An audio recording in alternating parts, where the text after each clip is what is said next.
नमस्कार. कन्सेप्ट किड आपल्या ह्या युट्यूब चॅनलवर सर्वांचं सहर्षाचं स्वागत आहे. आपण पाहत आहात कन्सेप्ट किड आपलं हे बँकिंगचं युट्यूब चॅनल. जसं की तुम्हाला थंबनेलला दिसलंच असेल की राम मंत्रा स्टडी प्लॅन, जो की येणारे एक्झाम असेल, आरआरबी पीओ असेल, आरआरबी क्लर्क असेल, आयबीपीएस पीओ असेल किंवा आयबीपीएस क्लर्क असेल किंवा एसबीआय पीओ असेल किंवा एसबीआय क्लर्क असेल किंवा त्याच अनुषंगाने छोटमोठ्या येणाऱ्या मध्ये एक्झाम असतील, तर ह्या सर्व एक्झामच्या अनुषंगाने आज आपण स्टडी प्लॅन देणार आहोत. खऱ्या अर्थाने हा स्टडी प्लॅन कुठल्या एक्झामच्या अनुषंगाने नाहीये.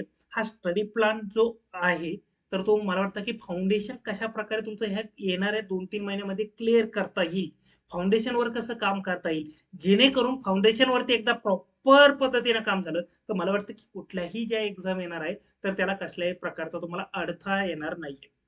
मग अशा टायमिंगला काहींचा प्रीचा इश्यू असेल, काहींचा मेनचा इश्यू असेल, काहींचा एखाद्या पर्टिक्युलर सेक्शनचा इश्यू असेल, तर त्या गोष्टीला आम्ही कशा प्रकारे टॅकल करायला पाहिजे आणि येणारं सीझन हे 2025चं सीझन आम्ही कशा प्रकारे प्रॉपरली ह्या 2-3 महिन्यामध्ये स्टडी करू, त्याच्यावर आमचं ठरणार आहे की जानेवारीमध्ये आणि एप्रिलमध्ये लागणाऱ्या रिझल्टच्या कोणत्या यादीमध्ये आमचं नाव ठरतंय. तर मला वाटतं की त्या अनुषंगाने हा पूर्ण स्टडी प्लॅन असणार आहे. तर आत्ता आपण बघूयात, आपण जाऊयात आपल्या मेन मुद्द्याकडे. तर मेन मुद्द्याकडे जात असताना तर आजच्या व्हिडिओमध्ये आपण काय काय बघणार आहोत ते एकदा मी तुम्हाला सांगतो. आजच्या व्हिडिओमध्ये आपण बघणार आहोत की नाही का प्रत्येक मुलांच्या हिशोबाने, म्हणजे मला जसं वाटतं की नाही का, जर स्टडी प्लॅन तुमच्या लेव्हलनुसार, म्हणजे तुम्ही ज्या कॅटेगरीमध्ये येत आहे त्या कॅटेगरीनुसार जर मला वाटतं स्टडी प्लॅन भेटला, तर आउटपुट चांगल्या प्रकारे तुम्हाला भेटेल.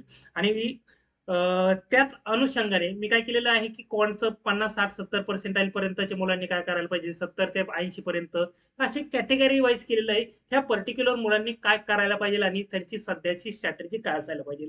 त्यानंतर सिमिलरली एल आर करता केलेलं, सिमिलरली इंग्लिश करता पण केलेलं आहे. सर तुम्ही असं ओव्हरऑल नाही देणार का, एवढं हे प्रीची लेवल झालेली तुमची वगैरे? नाही नाही.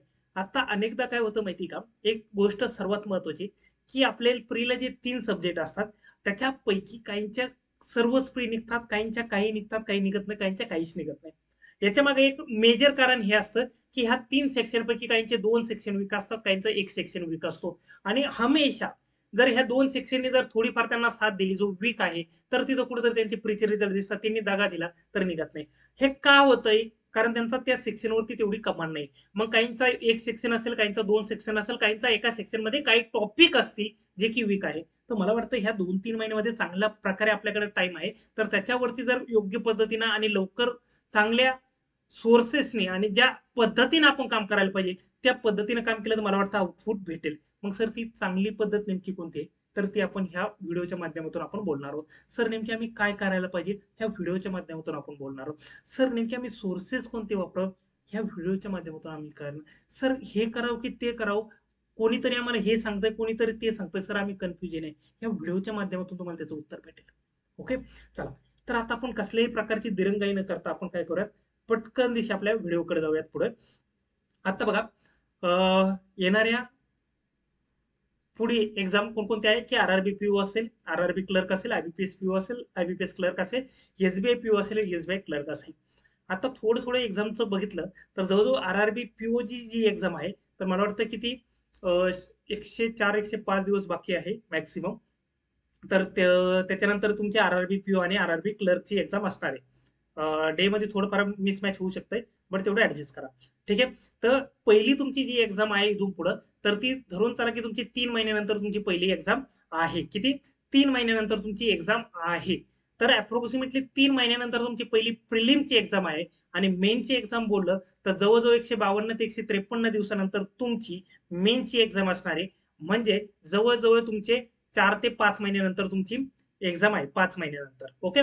तर आता व्यवस्थितरित्या बघितलं तर 3 महिन्यानंतर आम्हाला पहिली प्री एक्झाम द्यायची आणि 5 महिन्यानंतर आम्हाला मेन्स एक्झाम द्यायची. तर ह्या अनुषंगाने बघितलं तर प्री करता आम्हाला तयारी करण्याकरता पुरेपूर 3 महिने आहे आणि मेन्सची तयारी करण्याकरता पुरेपूर 5 महिने आहे.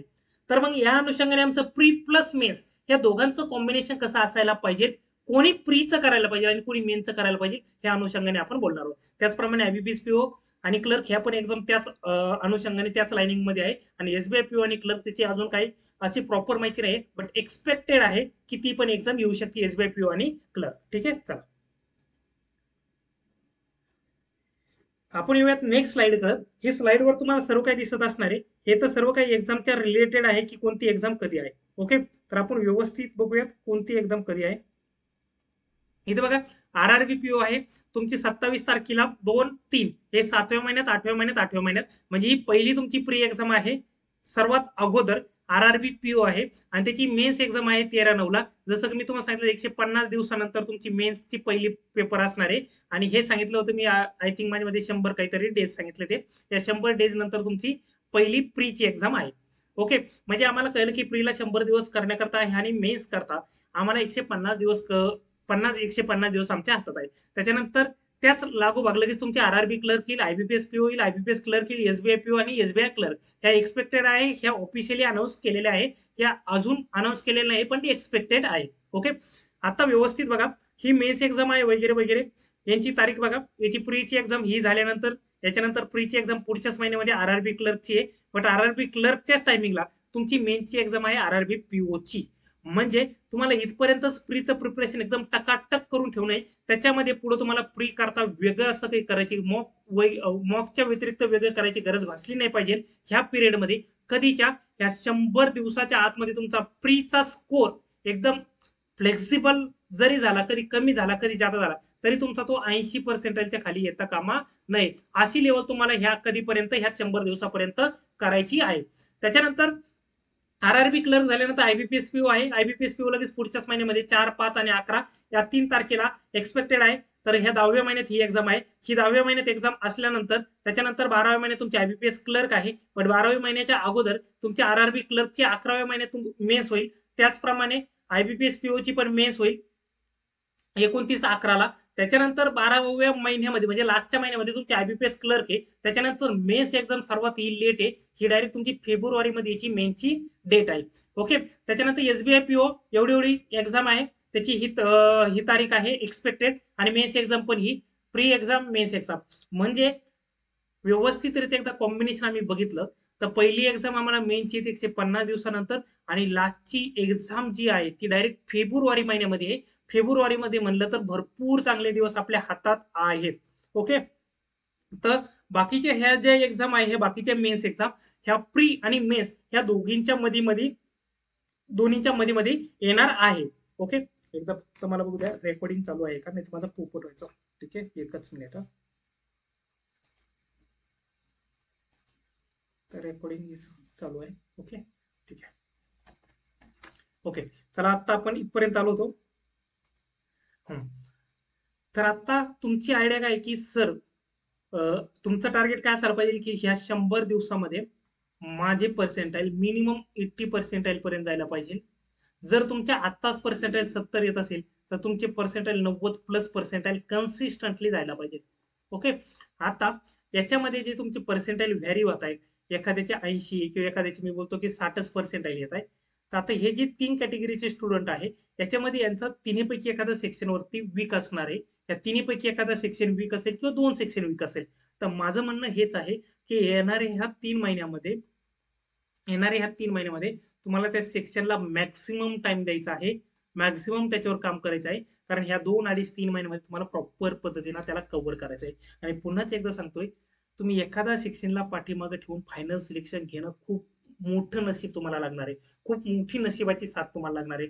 आणि जर तुम्हाला वाटतं की ही नशिबाची साथ भेटेल नाही भेटणार हे भगवान भरोसे आहे, तर मला वाटतं भगवान भरोसे राहण्यापेक्षा त्या नशिबावर अवलंबून राहण्यापेक्षा मला वाटतं एक चांगला मोठा कालावधी आपल्या हातात आहे. जर तो प्रॉपर पद्धतीनं सकारात्मक वेने युटिलाइज केला तर काहीतरी 2025 नंतर येणार 2026चा कालावधी असेल तो कुठेतरी भव्य दिव्य आणि गुलाली असेल. गुलाली म्हणजे गुलाल वगैरे वगैरे वगैरे तो. ओके, तर मला वाटतं की ह्या 3 महिन्यामध्ये तुम्ही कसं काम करायला पाहिजे. तर आता तुम्हाला एक्झामची एक रूपरेषा कळली असेल कोणकोणती एक्झाम आहे. आता आपण जाऊयात पुढच्या याच्याकडे. तर पहिलं आपण बोलणार आहोत क्वांट सेक्शन. तर क्वांट सेक्शनमध्ये आता मी बोलतो की हा कोणाकरता स्टडी प्लॅन आहे. थोडंसं मी पाठीमागे घेतो. फक्त मी एकदा सांगतो मी कसं काय काय एक्सप्लेन करणार आहे.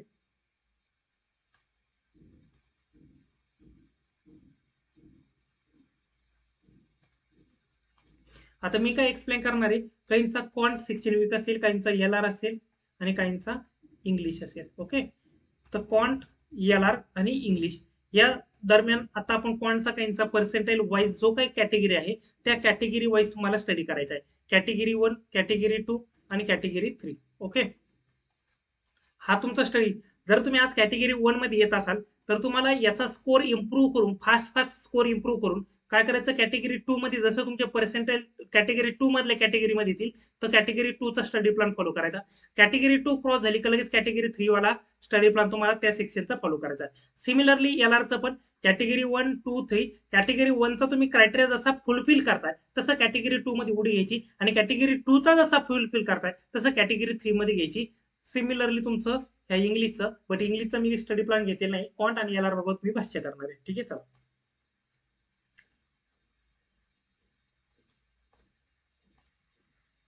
आता पहिली आहे कॅटेगरी क्वांट बद्दल.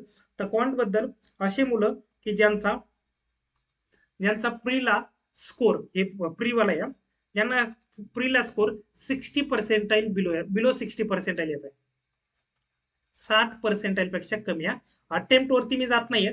तुम्हाला कशावर बघायचंय, मॉकचे पर्सेंटाईल बघायचे. सर मला 59% येत आहे, बट एका मॉकला मला 82% आले होते. मी एका मॉकचं बोलत नाहीये, तुम्ही तुमच्या पाठीमागच्या 5 ते 7 मॉक बघा. किती पेन कुठं गेला,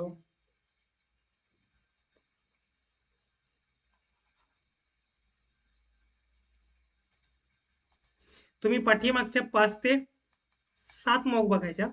जर फॉर एक्झाम्पल मी 7 मॉक बघू राहिलो, 7 मॉक पैकी किती मॉकला माझे 60 पेक्षा जादा आहे. जर माझे 7 पैकी एकाच मॉकला 60 पेक्षा जादा आहे तर मी 60 पेक्षा खालच्या कॅटेगरी. सर 2 असलंय तरी मी 60 पेक्षा खालच्या कॅटेगरीमध्ये येतोय. 3 असलो तरी मी 60 पेक्षा येतोय. 4 असेल तरी पण फक्त तुमच्या 2च मॉक 4च मॉकला तिथं किती 60 पेक्षा वरती आले आणि बाकीच्या 3 मॉकला आले तरी तुम्ही 60 पेक्षा बिलो कॅटेगरीमध्येच आहात.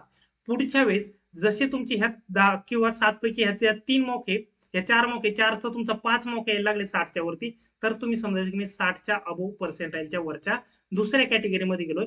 म्हणजे कॅटेगरी 1 काय तुमची ही. आणि एका मॉकवरून तुम्हाला डिसाईड करायचं नाही, तुम्हाला 5, 7 किंवा 10 पाठीमागच्या ज्या मॉक आहे त्यांचा जो काय तुमचा पर्सेंटाईल येतोय त्या पर्सेंटाईलचा अवरेज पर्सेंटाईल बघायचा की तुमचा अवरेज पर्सेंटाईल किती येतोय. जर अवरेज जर तुमचा 60 पेक्षा जादा असेल तर तुम्ही दुसऱ्या कॅटेगरी मधला स्टडी करा. 60 पेक्षा 1% जरी कमी असेल तर हाच तुम्हाला फॉलो करायचा आहे.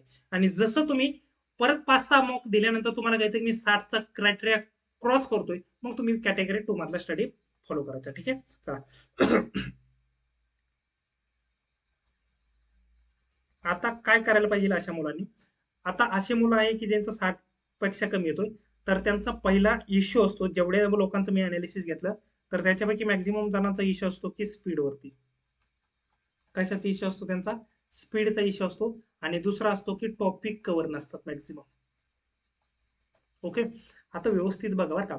स्पीड वरती काहींचा इश्यू आहे, काहींचा टॉपिक वरती इश्यू आहे. आता काहींना कळत नाही की सर माझा स्पीड खूप छान आहे किंवा सर माझा स्पीड ठीकठाक आहे किंवा सर माझे टॉपिक ठीकठाक कव्हर आहे, माझं अनालिसिस मध्ये क्वेश्चन सॉल्व्ह होत आहे, बट मला मॉक मध्ये जमत नाही, असे नानाविध प्रश्न असतील. आता व्यवस्थितरित्या बघायचं, स्पीड मध्ये जरी तुम्हाला वाटतं ना माझे हा टॉपिक छान होतोय किंवा काही मुलांचं असं असतं की सर माझे बेसिकचे तर सॉल्व्ह होत आहे, माझे बेसिकचे पूर्ण सॉल्व्ह होत आहे क्वेश्चन, बट मला वर्ड प्रॉब्लेमला टाइम भेटत नाही. म्हणजे वर्ड प्रॉब्लेमला टाइम भेटत नाही याचा अर्थ काय की तुमचा स्पीड कुठेतरी अजून पण कमी आहे. कारण तुमचा वर्ड प्रॉब्लेमला जर बाकीची मुलं ह्या मॉक मध्ये 30 अटेम्प्ट करत असाल आणि तुमचं 20च क्वेश्चन अटेम्प्ट होत आहे फक्त बेसिकचे, हे पुढचे 10 क्वेश्चन होत नाही. म्हणजे हे जे 10 क्वेश्चन भलेही तुम्हाला येत असतील वर्ड प्रॉब्लेमचे, बट तुम्हाला टाइमच भेटत नाही. हा टाइम तुमचा कुठे जातोय, ह्या बेसिकला जातोय. म्हणजे इथं तुमचा स्पीड कमी आहे. अजून स्पीड जर तुम्हाला जाणून घ्यायचं असेल तर ऑलरेडी आपण लाईव्ह मॉक दिलेला आहे, युट्यूबला लाईव्ह मॉकचे व्हिडिओ टाकले, तर त्या मॉक बघायच्या स्वतः आणि मग जज करायची की अरे यार माझं स्पीड ठीकठाक आहे का किंवा कमी आहे. किंवा तुम्ही तुमच्या एखाद्या मित्रासोबत काय करा की ज्याचे चांगले पर्सेंटेज येतात त्या पर्टिक्युलर सेक्शन मध्ये. आता क्वांटचं बोलतो आपण, क्वांट बद्दल बोलूयात. तर त्या मित्राला क्वांटला जर पर्सेंटेज तुमचे चांगले येत आहे, 80-90% तुमच्यापेक्षा चांगले येत आहे, तर काय करायचं माहिती का, त्याच्यासोबत एखादं मॉकचं अनालिसिस करायचं किंवा त्याची एक मॉक लाईव्ह मॉक बघायची. बट जी मॉक बघण्या अगोदर ती मॉक स्वतः पहिल्यांदा द्यायची. ओके, ती मॉक पहिली स्वतः द्यायची, नंतर त्याची बघायची. बघत असताना हातात पेज आणि पेपर ठेवायचा आणि ज्या ज्या गोष्टी तुम्हाला वाटतं की ह्या गोष्टी ह्या दादानी भारी केल्या, त्या गोष्टी आपले आपण करत नाही, आपल्यामध्ये कुठेतरी त्या लॅक आहे. ज्या गोष्टी तुम्हाला वाटतं की हे इम्प्लिमेंट करण्याजोग्या आहे, करायला पाहिजे, तर त्या गोष्टी दादांनो काम करा, भलेही तुमच्या टप्प्यातल्या नाही. भलेही तुम्ही त्या गोष्टीला कम्फर्टेबल नाही, बट हा कम्फर्टेबलचा खेळच नाही दादा. ज्या गोष्टीतून आपल्याला इम्प्रूव्हमेंट पाहिजे तिथं थोडंसं तुम्हाला डिस्कम्फर्टमध्ये जावं लागणार आहे. ओके. तर सांगायचा मुद्दा काय की स्पीडवरती तुम्हाला काम करण्याकरता कळेल की तुम्हाला स्पीडवरती कशावर काम करायचंय. आता तुम्ही क्वांटचे 30 क्वेश्चन किंवा 35 क्वेश्चन आपल्या एक्झामला असतात. ओके. तर 35 क्वेश्चन मध्ये प्रत्येक ईच आणि एवढ्या ठिकाणी तुम्हाला कॅल्क्युलेशन करणं आहे. जर तुमचं कॅल्क्युलेशन जर फास्ट असेल तर प्रत्येक ठिकाणी जर तुम्ही 2-2, 3-3 सेकंद एका एका कॅल्क्युलेशनला वाचले, एक साधा सिम्प्लिफिकेशनचा जरी क्वेश्चन असेल त्याच्यात पण आपण जवळजवळ 15, 20, 30 कॅल्क्युलेशन करत असतो. गुणाकार असेल, बेरीज असेल, ऍडिशन असेल, सबट्रॅक्शन असेल, भागाकार असेल, पर्सेंटेज असेल, ही सर्व कॅल्क्युलेशन आपण करत असतो. आणि जर हे कॅल्क्युलेशन जर आपले व्यवस्थित चांगल्या प्रकारे फास्ट असतील तर मला वाटतं प्रत्येक ठिकाणी एक एक 2-2 सेकंद वाढला सेव्ह केला तर त्या सेकंदाचं एक चांगल्या प्रकारे 5 ते 6 मिनिटांमध्ये तुमचे काय होतील, टाइम सेव्ह होईल. हे 5 ते 6 मिनिटं नथिंग बट 5 ते 6 नसून हे पुन्हा नवीन 6 ते 7 क्वेश्चन तुमचे आहे. ओके. तर स्पीड वरती काम करावं लागेल. मग स्पीड वरती इम्प्रूव्ह करण्याकरता काय काम करायला पाहिजे त्यावर मी बोलणार आहे. त्याच्यानंतर दुसरं आहे टॉपिक वरती. टॉपिक वरती जर तुमचे पहिलं बेसिकचा ढाचा कंप्लीट होत असेल तर पहिलं बेसिक, त्याच्यानंतर हे जे टॉपिक आहे हे मॅक्झिमम जणांचे वर्ड प्रॉब्लेमचा इश्यू असतो. तर वर्ड प्रॉब्लेमचे जे टॉपिक आहे त्याच्यापैकी वर्ड प्रॉब्लेमचे टॉपिक कसे करायला पाहिजे, काय करायला पाहिजे, बट हे वर्ड प्रॉब्लेमचे जे टॉपिक तुम्ही करणारे किंवा केलेले आहे ते करण्याकरता तुम्हाला इकडे मॉक मध्ये पहिला टाइम तुम्हाला सेव्ह करावा लागणार आहे बेसिकमध्ये. बेसिकमध्ये सेव्ह केल्यानंतरच याचा रोल येणार आहे वर्ड प्रॉब्लेमचा टॉपिक अटेम्प्ट करायचा. मग हे थोडे थोडे कमी स्टार्टिंगला गेले तरी चालेल, बट पहिलं काम तुम्ही स्पीडवरती करा. जसं स्पीडवरती केलं तसं तुमचा टाइम मॉकमध्ये सेव्ह होईल, टाइम सेव्ह होईल. जसा टाइम सेव्ह होईल तसं तुम्हाला वर्ड प्रॉब्लेमचे क्वेश्चन सॉल्व्ह करण्याकरता लागणारा टाइमची इथं सुविधा होऊन जाईल आणि मग तुम्ही वर्ड प्रॉब्लेमचे टॉपिक करू शकता. तर कसं करायला पाहिजे, काय करायला पाहिजे, आता आपण याच्यावर बोलूया. ठीक आहे. चला. हे कोणाला करायचं आहे, ज्यांचे 60% पर्सेंटाईल कन्सिस्टंटली कमी येत आहे. 1-2 मॉक मध्ये 60 पेक्षा जादा आले तरी त्यांनी बिलो 60 वर करायचं आहे. कारण तुम्ही जेवढ्या काही मॉक दिल्या मागच्या 5, 6, 7, 8 त्यांचं अवरेज करा. 60च्या वरती आलं तर 60च्या पुढच्या कॅटेगरीचा हे फॉलो करा. जर तुम्ही 60च्या खाली येते तर हा स्टडी प्लॅन फॉलो करा. आता तुम्हाला पहिला मुद्दा आहे की डेली प्रॅक्टिस करणे. तर डेली प्रॅक्टिस कशाची करणं आहे, तर ही डेली प्रॅक्टिस करणं आहे तुमचं. पहिलं आहे ऍडिशन, त्यानंतर आहे सबट्रॅक्शन, त्यानंतर आहे तुमचा गुणाकार, त्यानंतर आहे तुमचा भागाकार, त्यानंतर आहे तुमचे पर्सेंटेजचे फ्रॅक्शन, त्यानंतर आहे तुमचे टेबल, त्यानंतर आहे तुमचं स्क्वेअर आणि क्यूब. ओके. आता प्लस मायनस गुणाकार भागाकार, त्याच्यानंतर पर्सेंटेज, टेबल, स्क्वेअर आणि क्यूब हे सर्व तुमचे एकदम टकाटक मध्ये पाठ पाहिजे. तर आता ऍडिशन सबट्रॅक्शन कशी पाहिजे, काय पाहिजे, तर याच्याकरता मी नाही का एक लेक्चर घेतले उडीमार पद्धत लेक्चर घेतले. कोणतं, हा पेन मे बी दिसणार नाही, मी रेडच घेतो किंवा ब्लॅक घेतो. एक लेक्चर आहे उडीमार पद्धत, आपल्या युट्यूब चॅनलला आहे. तर त्याच्यामध्ये मी शिकवलेलं आहे की ऍडिशन कशी करायची, सबट्रॅक्शन कशी करायची. ह्या ज्या गोष्टी सांगतोय ह्या अनेक मुलांना फायदा झालेला आहे. ह्या असं नाही की मला काल रात्री मी झोपलो आणि मला स्वप्न पडलं आणि मला वाटलं की असं तुम्ही ऍडिशन सबट्रॅक्शन केलं की मग भारी होईल. नाही दादा, ही गेली 2-3-4 वर्षांपासून मी जे जे मुलांना सजेशन करतोय त्यातून ज्या ज्या मुलांचा आउटपुट भेटतोय, ज्यांचं चांगल्या प्रकारे इम्प्रूव्हमेंट झाली, कमी कालावधीमध्ये चांगली इम्प्रूव्हमेंट झाली, त्या लोकांच्या फीडबॅकनुसार ह्या गोष्टी मी तुम्हाला वारंवार सांगतोय की ह्या पद्धतीने तुम्ही करायला पाहिजे. तर ही ऍडिशन आणि सबट्रॅक्शनचं तुम्हाला उडीमार पद्धत मधून भेटेल. गुणाकार भागाकारच्या पण गोष्टी तुम्हाला तिथून भेटेल, कसं करायला पाहिजे, काय करायला पाहिजे. आणि ह्या ओरली का सांगतोय मी, कारण आपली एक्झाम काय आहे की जेवढं तुम्ही कॅल्क्युलेशन फास्ट कराल तेवढं व्हाल. मी म्हणत नाही तुम्हाला ईच आणि एवढी कॅल्क्युलेशन तुम्हाला ओरलीच करायचंय, बट जेवढे जेवढे टप्प्यातले आहे ना तेवढे तेवढे कॅल्क्युलेशन तुम्हाला ओरली जमले पाहिजे. त्याच्याकरता ओरली जमण्याकरता तुमची प्रॅक्टिस चांगली पाहिजे. अनेकदा मुलांसोबत माझं बोलणं होतं आणि ज्यावेळेस मी बोलतो की तुम्ही ओरली करता का, सर ती ओरलीची हिंमतच होत नाही, ऑटोमॅटिकलीच आम्ही पेनाने करतो वगैरे. मग मी त्यांना विचारतो तुम्ही ओरली प्रॅक्टिस करता का, ते बोलता नाही. म्हटलं मग जर सायकल तुम्ही शिकत होता लहानपणी, प्रॅक्टिस न करता डायरेक्ट सायकलीवर बसले, सायकल आली का तुम्हाला, ते बोलले नाही. मग काय, याचा कन्क्लुजन काय की आधी तुम्ही जर प्रॅक्टिस प्रॉपरली केली, आधी याचा सराव केला, सराव केल्यानंतरच ते मॉक मध्ये इम्प्लिमेंट होणार आहे, क्विजेस मध्ये इम्प्लिमेंट होणार आहे आणि सर्व काही गोष्टी इथं होणार आहे. म्हणून सांगतो की ऍडिशन सबट्रॅक्शन छोट छोटं करा. 12+14 किती? 26. कसं केलं? उडीमार पद्धत बघा. 26+27 किती? कसं केलं? काय केलं? उडीमार पद्धत बघा. 12 x 14 करायचे. कसं केलं? सर उडीमार पद्धत बघा. काय गुणाकार खूप अवघड आहे. टेबल कामं येतील. टेबल करा. टेबल कसे करायचे सर? टेबल सांगितले उडीमार पद्धतमध्ये. कसे? रिव्हर्स ऑर्डरने टेबल करायचे. कितीपर्यंत सर? सर 11 ते 20 पर्यंत केले तर नाही चालणार का? चालतील ना. चालतील ना. बट जर तुला अजून चांगल्या प्रकारे स्पीड इम्प्रूव्ह करायचं असेल ना, तर तुमचा 1 पासून ते 30 पर्यंतचे टेबल पाठ पाहिजेल. स्पेशली 30 मध्ये 21 वाला, 23 वाला, 27 वाला, 29 वाला हे टेबल एकदम स्ट्रॉंग पाठ पाहिजे. स्ट्रॉंग. ओके. हे तुम्हाला प्रीला तर दिसतीलच कुठं कुठं, बट मेन्सला हे टेबलचा खूप जास्त वापर दिसेल तुम्हाला. आणि जर टेबल पाठ असेल, नंबर पाठ असेल, तर काम खूप सोपं होतं. नंबर कसं? फॉर एक्झाम्पल इथं आलं 174 गुणुले एक्स भागिले इथं आलंय 14.5 इंटू समथिंग काहीतरी इकडे आलंय. ओके. आता मला कळलं 174 दिसल्यानंतर माझा टेबल पाठ असल्यामुळे मला कळलं 29च्या पाड्यात राहील. याला 29 ना कट व्हायला इकडे काही दिसतं की 14.5 दिसले, तर मला कळलं याला डबल केलं. याला डबल केलं तिथे 29 येतील आणि 29 सक असतात. म्हणजे इथं काय झालं की मला लिहायची गरज नाही पडली. इथं जरी मी लिहिलं असेल, मला लिहायची गरज नाही पडली. एक्झामला मला 174 दिसलं. मी ओरली केलं नाही. इथं लगेच पटकन दिसे मी काय केलं? भाग दिला. म्हणजे मला कळलं की इथं 12 आले आणि बाकीचे मी काटकूट करेल. हे कशामुळे शक्य झालं? की 174 मला माहिती आहे की कोणत्या टेबलमध्ये. मग हे आम्हाला कसं कळेल? तुम्हाला हे कसं कळणार आहे की ज्यावेळेस तुम्ही रिव्हर्स ऑर्डरने टेबल पाठ करताल, त्यावेळेस रेंज कशी घ्यायची की 111 कोणत्या याच्यात येतो? 1 ते 30 मध्ये नाही येते. आता माझ्या पाठ येतं 37 गुणिले 3 येतो. तर 112 कुठून येत आहे सर? 16 7 येतात. 14 8 112 येत आहे आणि 26 चोक 112 येत आहे. सर 113 येतोय का? नाही येत कोणत्या टेबलमध्ये? 114 हा सर 19 सक. 115 हा सर 23 पाच. 116 हा सर 29 चौक. 117 सर 13 9. 118 नाही माहिती सर.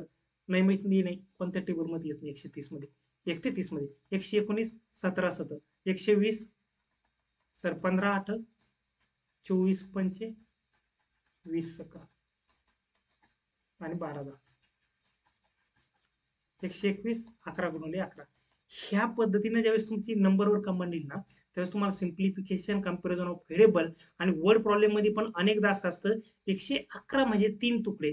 तर आपल्याला हे 4 तुकडे म्हणजे किती? तर हे मला माहिती आहे. या 3 ना भाग देण्यापेक्षा मला माहिती आहे 37 त्रिके. मी लगेच 37 चोक करेल. लगेच इथे 148 क्लिक करेल.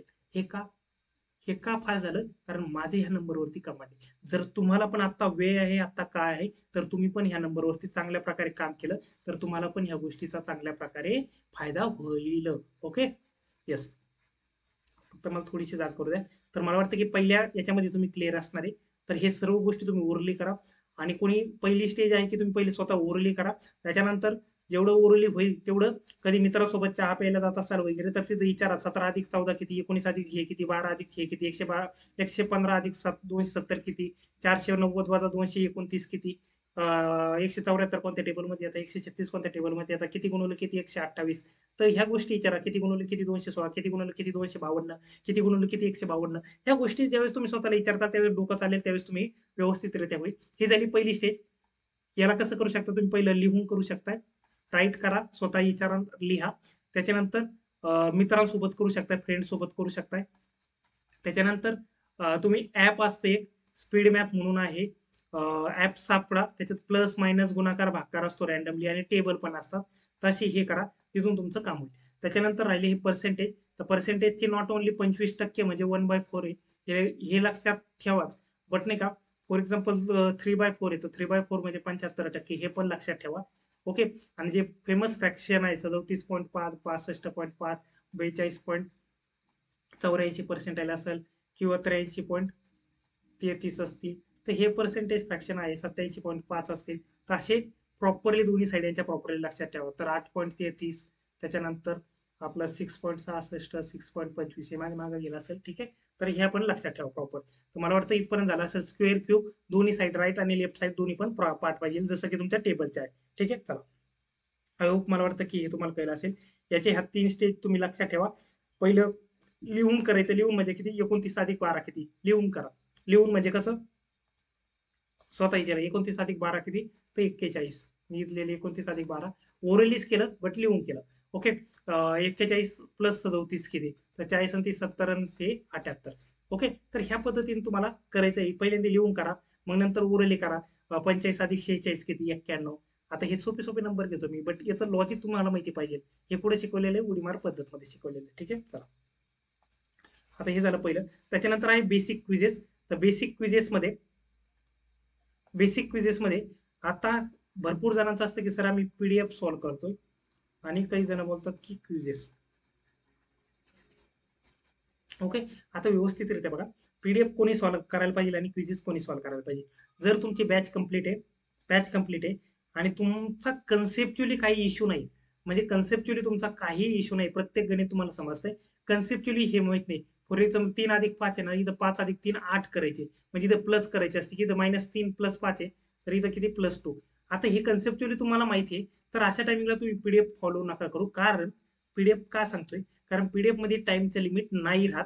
पीडीएफ मध्ये जो काय क्वेश्चन सॉल्व्ह करण्याचा अप्रोच आहे तो बॉडी लँग्वेज आपला नाही राहते. सर आम्ही टायमर लावतो, टायमर लावत असेल तर दादा तो किती इम्पॅक्ट करेल किंवा किती प्रेशर बिल्डअप करेल माहित नाही. बट ज्या पॅटर्न मध्ये ज्या प्लॅटफॉर्मवरती आपण एक्झाम देणार आहोत, तो प्लॅटफॉर्म म्हणजे क्विजेसच्या फॉर्मॅटमध्ये असतो. क्वेश्चन पुढे दिसतोय, टायमर दिसतोय, क्वेश्चन सॉल्व्ह करायचा, स्किप करायचा किंवा सोडायचा, किंवा सोडल्यानंतर स्टक झाल्यानंतर कधी सोडून द्यायचा, ह्या गोष्टीचं तुम्हाला नॉलेज असायला पाहिजे. आणि हे नॉलेज मला वाटतं प्रॅक्टिसच्या माध्यमातून झालं. तुम्हाला मॉक मध्ये असं जास्त क्वेश्चन सिलेक्शन, तिथं क्वेश्चन अटेम्प्ट व्हायला तिथं तुम्हाला एवढी तकलीफ करावं लागणार नाही. म्हणून सांगतो की मॅक्सिमम जर तुमची बॅच कंप्लीट झाली असेल आणि प्रत्येक टॉपिकचे तुमच्या बॅचमध्ये 50-50 क्वेश्चन तर ऍटलीस्ट होतात, आणि एक्स्ट्रा तुमचे 50-50 क्वेश्चन तुम्ही पीडीएफ मधून किंवा 60-70 क्वेश्चनची पीडीएफ मधून प्रॅक्टिस झाली असेल, तर बिंदास मध्ये क्विजेस वरती या. काय, बिंदास मध्ये क्विजेस वरती या. क्विजेस तुम्हाला लवकरात लवकर आउटपुट देतील. आणि क्विजेस कशातून करायच्या, कोणत्या क्विजेस करायच्या, कोणत्या पॅटर्नने करायच्या, आता त्याबाबत मी बोलतोय. व्यवस्थित बघा, थोडंसं मी टाइम घेतोय, कारण की हे डिटेलमध्ये बोलणं खूप जास्त गरजेचं आहे. कारण तुमचा येणारा 2, 2.5, 3 महिन्याचा कालावधी खूप महत्वाचा आहे, आणि याच्यामध्ये जर तुम्ही प्रॉपर पद्धतीने केलं तर मला वाटतं की खूप चांगल्या प्रकारे तुम्हाला आउटपुट भेटेल. खूप चांगल्या प्रकारे आउटपुट भेटेल 101%. ठीक आहे, आता इथे बघा बेसिक क्विजेस आहे, तर मी सजेस्ट करेन प्रॅक्टिस मॉक, किंवा गाईडलीवर असेल तर गाईडली, किंवा अजून एखादा कुठलाही सोर्स. फक्त मी थोडंसं अड्डाला रेफर करत नाहीये, कारण अड्डाच्या क्विजची लेवल सोपी असते, एलआरची क्वांटची खूप काही असे भव्य दिव्य क्वेश्चन असतात, त्यांचे थोडे ट्रिकी असतात, जे की आपल्याला एक्झामला तेवढे येत नाही. ओके, तर मी प्रॅक्टिस मॉक आणि गाईडली हे करेन. प्रॅक्टिस मॉक बद्दल मी एक्झाम्पल देतो. याच्यामध्ये असतात 10 मिनिटं असतात, 10 क्वेश्चन असतात. मुलं हे सॉल्व्ह करतात 10 मिनिटात 10 क्वेश्चन, काही 8 मिनिटात सॉल्व्ह करतात, काही 9 मिनिटात सॉल्व्ह करतात, आणि त्यांची रँक येते 1. कॉंग्रॅच्युलेशन, अभिनंदन, तुमची रँक 1 आली. खुश व्हायचं त्याच्यात? हो, भरपूर जण खुश होत आहे, रँक 1 येऊ राहिली त्यांची. आता व्यवस्थितरित्या बघा, हे 10 मिनिटं दिले, 10 क्वेश्चन दिले, म्हणजे एका क्वेश्चनला तुम्ही 1 मिनिट यूज केलाय. किती? 1 मिनिट यूज केलाय. तुम्ही आज सॉल्व्ह करता 1 मिनिट, 1 महिन्याने केले तेव्हा पण तुम्हाला 1 मिनिट लागत असाल, तर तुमच्यात झिरो इम्प्रुव्हमेंट आहे. तुम्ही तिथंच आहे, काल जिथं होतात ना तिथंच आहे. ही रँकचं घेणं देणंच नाही मला घेणं देणं आहे टाइमवरती, कारण माझी एक्झाम आहे टाइम बॉन्डिंगवरती. जर आम्हाला एक्झामला, बँकिंग एक्झामला टाइम ज्यादा दिले तर सर्व गाव 35 ते 35 क्वेश्चन सॉल्व्ह करणार आहे. बट टाइमचे लिमिट आहे, म्हणजे आम्हाला टाइम झोन नुसार खेळायचं आहे. जर आम्हाला टाइमच्या झोन नुसार खेळायचंय, तर आमची प्रॅक्टिस पण टाइमच्या झोन नुसारच व्हायला पाहिजे. आम्ही प्रत्येक क्वेश्चन सॉल्व्ह करतोय तो ह्याच बॉडी लँग्वेज असायला पाहिजे की मी एक्झामला सॉल्व्ह करतोय. एखादा क्वेश्चन नाही आला, स्किप करून पुढे जायची हिंमत आमची क्विजेस मधून सुरुवात झाली पाहिजे, तेव्हा आम्ही मॉक मध्ये ती हिंमत करू शकतोय. आणि जर क्विजेस मध्ये आम्ही ती हिंमत, किंवा क्विजेस मध्ये क्वेश्चनला स्किप करणं, ह्या गोष्टी आम्ही करू शकलो नाही ना, तर मॉक मध्ये पण आणि एक्झामला पण आम्ही त्या गोष्टी करू शकत नाही लवकर. तर मला वाटतं की त्या अनुषंगाने तुम्हाला इथंच या गोष्टी शिकायच्या आहेत. तर 1 मिनिटामध्ये जर तुम्ही आज 10 क्वेश्चन, 1 मिनिटामध्ये आज एक क्वेश्चन सॉल्व्ह करताय, तर उद्या त्या क्वेश्चनचा टायमिंग, उद्या म्हणजे कसं की तुम्ही आजपासून प्रॅक्टिस करताय, तर उद्या तुमचं टार्गेट पाहिजे, काल मला एका क्वेश्चनला 1 मिनिट लागला होता, आज मला 55 सेकंद लागले पाहिजे, किंवा कालच्यापेक्षा काहीतरी इम्प्रुव्हमेंट आज असायला पाहिजे. उद्या परत सॉल्व्ह केलं तर कालपेक्षा अजून काहीतरी इम्प्रुव्हमेंट असायला पाहिजे. परवा सॉल्व्ह केलं अजून काहीतरी इम्प्रुव्हमेंट असायला पाहिजे. तेरवा सॉल्व्ह केलं अजून त्यात काहीतरी इम्प्रुव्हमेंट असायला पाहिजे. ही जर इम्प्रुव्हमेंट होत असेल आणि त्या बॉडी लँग्वेजने आम्ही देत असेल इम्प्रुव्हमेंट ना, 100% इम्प्रुव्हमेंट होणार. कारण जोपर्यंत तुम्ही नाही का फास्ट सॉल्व्ह करण्याचा प्रयत्न करणार नाही, तोपर्यंत ती बॉडी लँग्वेज डेव्हलप होणार नाही, तोपर्यंत ते जुगाड डेव्हलप होणार नाही, तोपर्यंत त्या नंबरकडे बघण्याचं लॉजिक डेव्हलप होणार नाही, तोपर्यंत तो हात फास्ट चालण्याचं लॉजिक डेव्हलप होणार नाही. तर माझं म्हणणं काय, आज जर तुम्हाला ॲव्हरेज टाईम एका क्वेश्चनला 1 मिनिट लागत असेल, तर हा ॲव्हरेज टाईम तुमचा सिम्प्लिफिकेशनचा प्रॅक्टिस मॉकच्या क्विजला 25 ते 26 सेकंदापर्यंत आला पाहिजे. सर 25 ते 26 सेकंद ॲव्हरेज टाईम येतोय का? 101% येतोय. आलाय का कुणाचा? हो, जेवढ्या स्टुडंटना मी सांगितलंय, तेवढ्या स्टुडंटनी 25 ते 26 सेकंदापर्यंत आणलाय. काहींना 22 सेकंदापर्यंत पण आणलाय. कशाचा? सिम्प्लिफिकेशनचा. मग सर आमचा पण येईल का? हो, 100% येईल. हे करा. सर 10ची 10 क्वेश्चन सॉल्व्ह करणं गरजेचं आहे का? मी म्हणणार बिलकुल नाही. त्यातले जेवढे तुम्हाला वाटतं की हे क्वेश्चन माझे फास्ट होतील, तेवढे क्वेश्चन सॉल्व्ह करा. जे 2 क्वेश्चन राहिले टाइम कन्झ्युमिंगचे आहे, त्याला टाइम द्या. त्याला 60 सेकंद लागत असले तर बिंदास सॉल्व्ह करा. जर तुम्हाला वाटतं की याला 60 सेकंदापेक्षा जादा लागेल किंवा एखाद्या क्वेश्चन मध्ये स्टक झाल्या आणि तुम्ही 60-70 सेकंदापेक्षा जादा टाइम देताय, अशा टाइमिंगला त्या क्वेश्चनला स्किप करा. क्विज जी आहे ती सबमिट करा आणि अनालिसिस मध्ये तो पॅटर्नचे क्वेश्चन बघा. 2-3-4 क्विजेस झाल्यानंतर तुम्हाला जर जाणवलं या सेम पॅटर्नचे क्वेश्चनला मला इश्यू येत आहे, तर अशी एखादी 1000-500 क्वेश्चनची पीडीएफ भेटती सिम्प्लिफिकेशनची. ती पीडीएफ काढा. सर्व 1000 क्वेश्चन सॉल्व्ह नाही करायची. फक्त ज्या पॅटर्नला तुम्हाला इश्यू होतोय ना, त्या पॅटर्नचे क्वेश्चन काढा आणि त्या पॅटर्नचे क्वेश्चनची प्रॅक्टिस करा. That's it. याला म्हणतात की तुमचा टाइम सेव्ह होईल. याला म्हणतात तुमच्या वीक पॉईंट वरती काम होईल. याला म्हणतात की तुमची आउटपुट तुम्हाला भेटायला लागेल. आणि जर तुमचा आज 1 मिनिट लागत होता, जर तुमचा 22-23 सेकंदापर्यंत आला, म्हणजे काल जेवढ्या मिनिटात तुमचा एक क्वेश्चन होत होता, आज तेवढ्या मिनिटात 3 क्वेश्चन तुमचे सॉल्व्ह होईल. हे 3 क्वेश्चन सॉल्व्ह होईल. बट याला तुम्हाला खाद्य लागणार. हे इकडचं जर खाद्य तुमचं असेल या डेली प्रॅक्टिसवर, हे 20 ते 30 मिनिटाचं डेलीचं 20 मिनिटं तर तुम्ही कंपल्सरी द्यायलाच पाहिजे. तर हे 20 मिनिटात जे खाद्य असणार आहे ते तुम्हाला इकडे काम येणार आहे. भलेही तुम्हाला वाटेल की यांचा यूज नाहीये, याचा माझा टाइम व्यर्थ होतो 20 मिनिटाचा. दादा व्यर्थ नाही होते. हा ह्याच्यावरती सर्व तुझं हे बाकीचं डिपेंड आहे. हे जर केलं तर डीआय फास्ट होईल, हे केलं तर वर्ड प्रॉब्लेम फास्ट होईल, हे केलं तर बेसिक फास्ट होईल, हे केलं तर तुला अजून कॉन्फिडन्स गेन होईल. मला वाटतं की ह्या गोष्टी करणं पहिला पाया आहे तुमचा क्वांटचा पर्सेंटाईल इम्प्रूव्ह करायचा. दुसरा पाया आहे बेसिकची क्विज. आता सांगितलं क्विज कशी सॉल्व्ह करायची, कसा अप्रोच पाहिजे, आता कोणकोणते क्विज द्यायला पाहिजे त्याबाबत मी थोडंसं भाष्य करतो.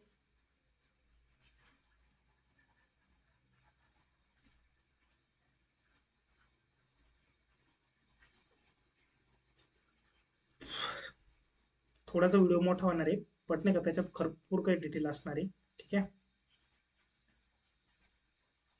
हे पहिले मी डिटेल मध्ये सांगणार आहे, पुढचं फक्त सांगणार की पहिल्या मागचंच रेफर करायचं. ठीक आहे. आणि त्याच्यात थोडं थोडं जे इनोव्हेशन असणार चेंज असणार ते मी सांगेन.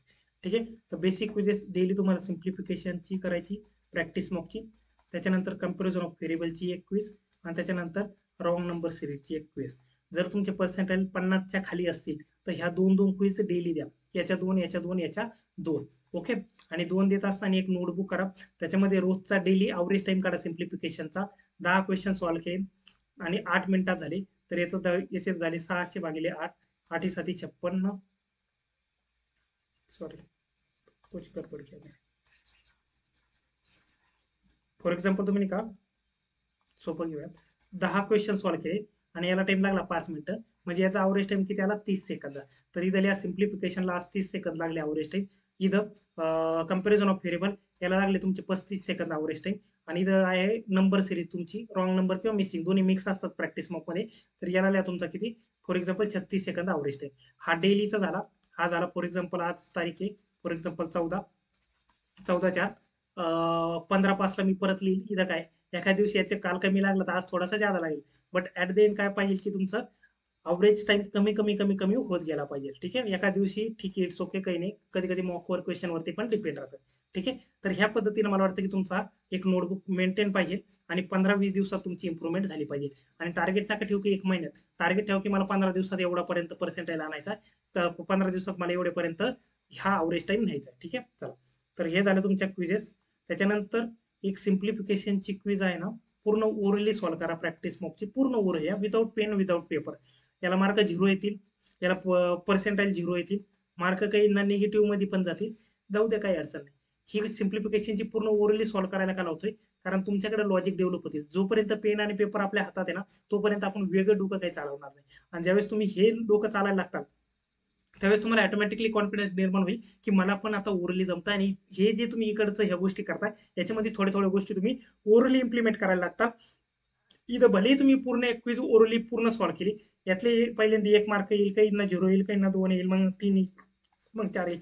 तुम्ही एक वेगळ्या अप्रोचने त्या क्वेश्चनकडे बघता, वेगळ्या अँगलने बघतात, काहीतरी जुगाड लावतात, अप्रोक्स असेल, काहीतरी टेबल असेल वगैरे वगैरे, जी एक वेगवेगळ्या पद्धती तुम्ही लॉजिक लावता, ऍडिशन सबट्रॅक्शन करता. कधी कधी याची उरली करता आणि मागचा नंबर उरली करताल आणि पुढचा उरली करताल, तोपर्यंत मागचा विसरून जाईल, हे स्टार्टिंगला होईल. बट आफ्टर समटाइम जशी प्रॅक्टिस कराल तसं या गोष्टी इम्प्रूव्ह होतील. ठीक आहे, तर ह्या झाल्या क्विजेस. या सिम्प्लिफिकेशनला तुमचा अवरेज टाइम आणायचं लक्ष पाहिजे 24 ते 25 सेकंद, कंपॅरिझनला 22 ते 24 second average time, wrong number सिरीजला रॉंग नंबर किंवा मिसिंगला 28 ते 33 सेकंदापर्यंत तुमचा अवरेज टाइम आला पाहिजे. ओके, आता ह्या नंबर सिरीजचं स्पेशली बोलतो. याच्यामध्ये एखादी नंबर सिरीज असं असेल की लॉजिक लागणार नाही, लवकर नाही लागलं तर स्किप करा. स्किप करायचं हे एक स्किल आहे आणि हे सर्वांना जमत नाही. हे तुम्ही आत्तापासून अंगीकारा की लवकरात लवकर क्वेश्चन एखादा नाही जमत आहे, नाही लॉजिक लागत आहे, तर त्याला स्किप करा. ठीक आहे, चला. त्याच्यानंतर डीआय सेट. तर अशा मुलांनी डेली 10 डीआय सेट करायला पाहिजे. कशातून करायला पाहिजे? सेम क्विजेस मधून. विदिन टाइम मध्ये नाही झालं तरी चालेल, बट ट्राय करा की अनालिसिस मध्ये त्याला सॉल्व्ह करा.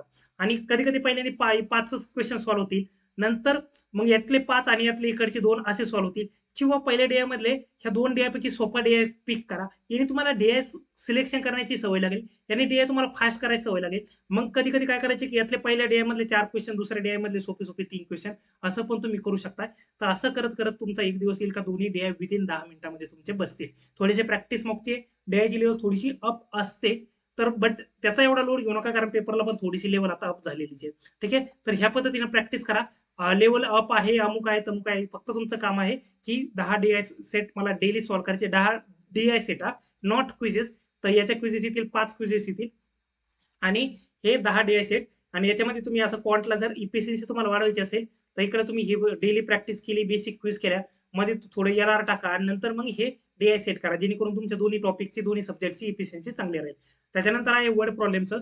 तर मी बोलेल की तुम्हाला वर्ड प्रॉब्लेम पेक्षा जास्त काम तुम्ही याच्यावर करायला पाहिजे. आणि वर्ड प्रॉब्लेम तुम्ही 10 दिवसात, 10 डे मध्ये एकच व्हिडिओ करा. त्याच्यानंतर त्या टॉपिकचं, एकदा तुम्हाला त्या टॉपिकचं थोडीशी एक कन्सेप्च्युअल समजून गेलं ना, प्रत्येक त्या व्हिडिओ मधला क्वेश्चन पहिल्यांदा स्वतः सॉल्व्ह करा. स्वतः सॉल्व्ह करा. त्याच्यानंतर त्याच्यानंतर तो अप्रोच बघा, तुम्ही कसं केलंय, सरांनी कसं केलंय वगैरे. भलेही डिफरंट असेल, भलेही हे असेल, बट तुम्ही सॉल्व्ह करणं सर्वात मस्ट आहे. ओके, त्याच्यानंतर हा एक व्हिडिओ झाला, म्हणजे त्या टॉपिकचा पहिला लेक्चर बघा. त्याच्यानंतर तुम्ही त्या टॉपिकची 50 ते 70 क्वेश्चन पीडीएफ मधून सॉल्व्ह करा कोणत्याही. तर मी सजेस्ट करेल अड्डा एजची पीडीएफ, त्याचं लेवल वाईज दिलेलं आहे. अड्डा एजची पीडीएफ. ओके, तिथे लेवल वाईज दिलेला आहे, एजी लेवल आणि मॉडरेट लेवल. तर एजी लेवल मधले तुम्ही 30 ते 35 क्वेश्चन सॉल्व्ह करा आणि मॉडरेट लेवल मधले 30 क्वेश्चन सॉल्व्ह करा. ओके, तर असं तुम्ही हे 70 क्वेश्चन झाले. तर त्याच्यानंतर मला वाटतं की एवढं 10 दिवसात तुमचं कंप्लीट होईल. ओके, हे झाल्यानंतर पुढच्या आठवडी जर तुम्ही तो दुसरा टॉपिक घेणार, त्याचा व्हिडिओ बघणार, त्याचे पूर्ण टॉपिक वाईज हे पीडीएफ करणार. ज्यावेळेस पीडीएफ मध्ये करताय त्यावेळेस मागचा जो टॉपिक झाला त्याचे काय करायचे, गाईडलीमधून 2 टॉपिक वाईज क्विजेस आहे. तर त्या गाईडलीमधून 2 टॉपिक वाईज क्विजेस द्यायच्या. प्रिव्हियस जो व्हिडिओचा तुम्ही एक व्हिडिओ बघितला, त्याची प्रॅक्टिस केली पीडीएफ मधून, त्याच्या गाईडलीच्या क्विजेस द्यायच्या. ठीक आहे, सेक्शनल मग जर तुमची पर्सेंटेज खूप कमी येत असेल तर पहिले 7 ते 8 दिवस हा वरचा स्टडी प्लॅन फॉलो करा. मग 9व्या दिवसापासून 9, 10 आणि 11व्या दिवशी काय करा की सेक्शनल मॉक द्या क्वांटची. तर इथं 2-2 सेक्शनल मॉक द्या, 2, 2 आणि 2. ओके, ह्या 2 लगेच सलग देऊ नका. एक सकाळी दिली, एक दुपारी द्या किंवा दुपारी दिली, तर म्हणजे त्यांच्यामध्ये स्पेसिफिक टाइम असायला पाहिजे, जेणेकरून तुमची लेवल प्रॉपरली मार्क येतील. आणि ह्या मॉकची जर पर्सेंटाईल छान येत असेल, छान म्हणजे जर तुमचे 60-65च्या वरती पर्सेंटाईल येत असेल, तर ही सेक्शनल मॉक डेली पुढील 10 दिवसाकरता चालू ठेवा. डेली 10 दिवस पुढे चालू ठेवा. आणि या सेक्शनल मॉकची जेव्हा पर्सेंटाईल तुमचे 80% प्लस जातील, 80% प्लस जातील, त्यावेळेस तुम्ही बिंदास मध्ये, मग हा स्टडी प्लॅन आहे 80 फुल लेंथ मॉक द्या. फुल लेंथ मॉक मध्ये तुमचे नाही का पर्सेंटाईल क्वांटचे बघा 60च्या वरती क्रॉस झाले तुमचे फुल लेंथ मध्ये, तर त्याच्यानंतर तुम्ही काय करायचं, सेकंड कॅटेगरी मध्ये यायचं. आणि रिव्ह्यू अँड रिमिस्टेक प्रत्येक दिवशी तुम्हाला लिहायचं की मी हा जो स्टडी प्लॅन दिला होता तो किती टक्के फॉलो केला. 100% फॉलो केला, 70% फॉलो केला, 80% फॉलो केला. आणि पुन्हा एकदा सांगतोय, हा पूर्ण एंड करताना खूप तळमळून पूर्ण सांगितलेला आहे मी पॉईंट, की नाही का तुम्ही हे प्रॉपर पद्धतीने फॉलो करा. जो 100% फॉलो करेल ना, 101% मी तुम्हाला सांगतो तुमचा जो स्कोर आहे पर्सेंटाईल आजचा पर्सेंटाईल तुमचा जो ओव्हरऑल येतोय, फॉर एक्झाम्पल क्वांटला सेक्शनल मॉकला येत असेल तुमचा 60% किंवा 50%, तर तुमचा किमान 20% तरी पर्सेंटाईल किमान वाढेल तुमचा. किती दिवसात? फक्त 10 ते 12 दिवसात. जर ह्या गोष्टी प्रॉपर पद्धती केल्या आणि जसं जसं अजून पुढे जाईल, अजून 10-20 दिवस जातील, तसं तुमचा हा पर्सेंटाईल पुढे येईल. आणि सर्वात महत्वाचं काय की तुमचा हा क्वांटचा सेक्शन जो 60च्या खाली आहे, 60च्या खाली आहे पर्सेंटाईल, हा 60च्या खालचा पर्सेंटाईल जोपर्यंत वरती जात नाही तोपर्यंत तुम्ही मेन्सचं प्रिपरेशनला, म्हणजे काय, जोपर्यंत 60च्या वरती जात नाही तोपर्यंत तुमच्या मनामध्ये हेच राहील की माझी प्री क्लिअर होईल किंवा नाही होणार. म्हणजे तुम्हाला प्रीच्या रिझल्टची वाट बघायला लागेल. आणि मला वाटतं ज्यावेळेस तुम्ही आरआरबीपीओचा पेपर देताल, हा स्टडी प्लॅन जर तुम्ही फॉलो करत असाल, तर मला वाटतं की नाही जर तुम्ही आरआरबीपीओचा पेपर झाल्याबरोबर तुम्हाला माहिती असणार की माझा प्रीचा रिझल्ट येणार आहे, मला मेन्सचा पूर्ण अभ्यास करायचा आहे, तुम्ही एकदम क्रिस्टल क्लिअर असणार आहे की आरआरबीपीओचा माझा रिझल्ट येतो. ओके, तर ह्या पद्धतीने जर तुम्ही केलं तर भरपूर दिवस आहे. तुमचा 60 पेक्षा खाली असेल तर तुमचा कमीत कमी हे 20-30 दिवस जर तुम्ही हा स्टडी प्लॅन फॉलो केला, हा कॅटेगरी 2 चा, कॅटेगरी 3 चा, तर तुम्ही 80% पर्यंत येताय. म्हणजे त्यानंतर तुम्ही मेन्स करायला तुम्ही सुटेबल होताल. मेन्सचं तुम्ही करता येईल. मेन्स कधी करायचं, काय करायचं, मी ते पुढे तुम्हाला मेन्शन करणार आहे. ठीक आहे, चला आता इथपर्यंत मला वाटतं की सर्व क्लिअर असेल. रिव्ह्यू आणि रिमिस्टेक, ज्या ज्या चुका करताय, ज्या ज्या हे करताय, त्याला लाईन अप करा आणि हे करा. आणि त्याच्यानंतर सांगितलं हे 2-2 मॉकला जर तुमचे पर्सेंटाईल चांगले आले तर डेली एक सेक्शनल मॉक चालू ठेवा क्वांटची, डेली एक चालू ठेवा. बाकीचं study plan as it is. आणि ज्यावेळेस या 2-2 सेक्शनल मॉक द्यायचे ना, त्यावेळेस हे डीआय सेट आहे ना, हे थोडेसे कमी करा. हे डीआय सेट थोडेसे कमी करा, बाकीचं ॲज इट इज राहू द्या. ठीक आहे, चला आता हा झाला क्वांटचा बिलो 60%चा. आता अबो 60 to 75. Okay, above 60 to 75. हे पहिलं जे डेली ही प्रॅक्टिस होती, तर यांना ही प्रॅक्टिस तुम्ही एकदा पुन्हा सेम स्पीडमध्ये इश्यू का कशामध्ये इश्यू ते बघा. आणि जर तुम्हाला त्यांना 20 मिनिटं कंपल्सरी होती, तुम्हाला 10 मिनिटं डेली करायचं आहे. त्याच्यानंतर बेसिक बेसिक क्विजेस, याच्यामध्ये बघा की तुमचा सिम्प्लिफिकेशनला टाइम लागतो की कंपॅरिझनला लागतो की याला लागतोय मिसिंग नंबरला. जर ज्याला ज्यादा टाइम लागतो ना त्याच्यात डबल डबल क्विज द्या. ज्याला कमी लागतोय एक दिवस ही द्या, एक दिवस ही द्या. म्हणजे अल्टरनेटला ही क्विजेस देत राहा आणि बाकीचे हे देत राहा. आणि आता तुम्हाला 60 ते 75 मध्ये आहे. तुम्हाला पहिल्यांदा सर्वात अगोदर फाइंड आउट हे करायचं आहे की मला इश्यू स्पीडमध्ये आहे की कन्सेप्टमध्ये आहे.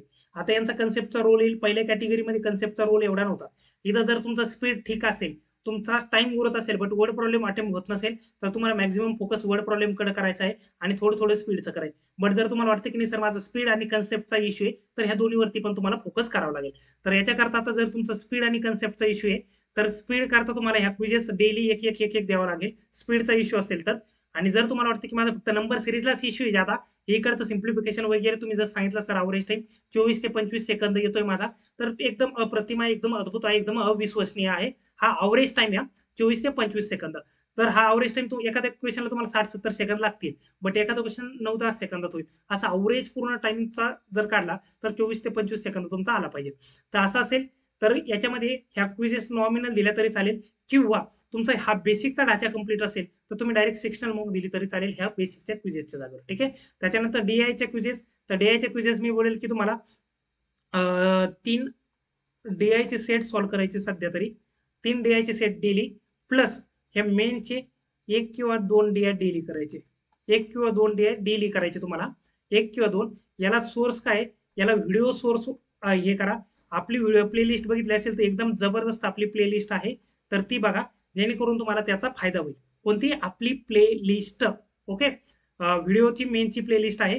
डीआय बघायचा, बट पहिल्यांदा स्वतः डोकं लावायचं. भलेही तुम्हाला काहीच माहित नाही द्यायचं, पण जितकं डोकं लावता येईल तर तेवढं डोकं लावा, 5, 6, 7, 8, 9, 10 मिनिटं. त्याच्यानंतर बघा, त्यानंतर तुम्हाला थोड्या थोड्या गोष्टी काहीच समजत नाही तरी तुम्हाला 5, 6, 7, 8 व्हिडिओ बघायचे. मेनचे जसे बघताल डीआय, तस तसं तुम्हाला प्रीचे डीआय पण सोपे वाटू लागतील. ठीक आहे, तर हे झालं तुमचं डीआयच्या बाबतीत. त्याच्यानंतर आहे वर्ड प्रॉब्लेम.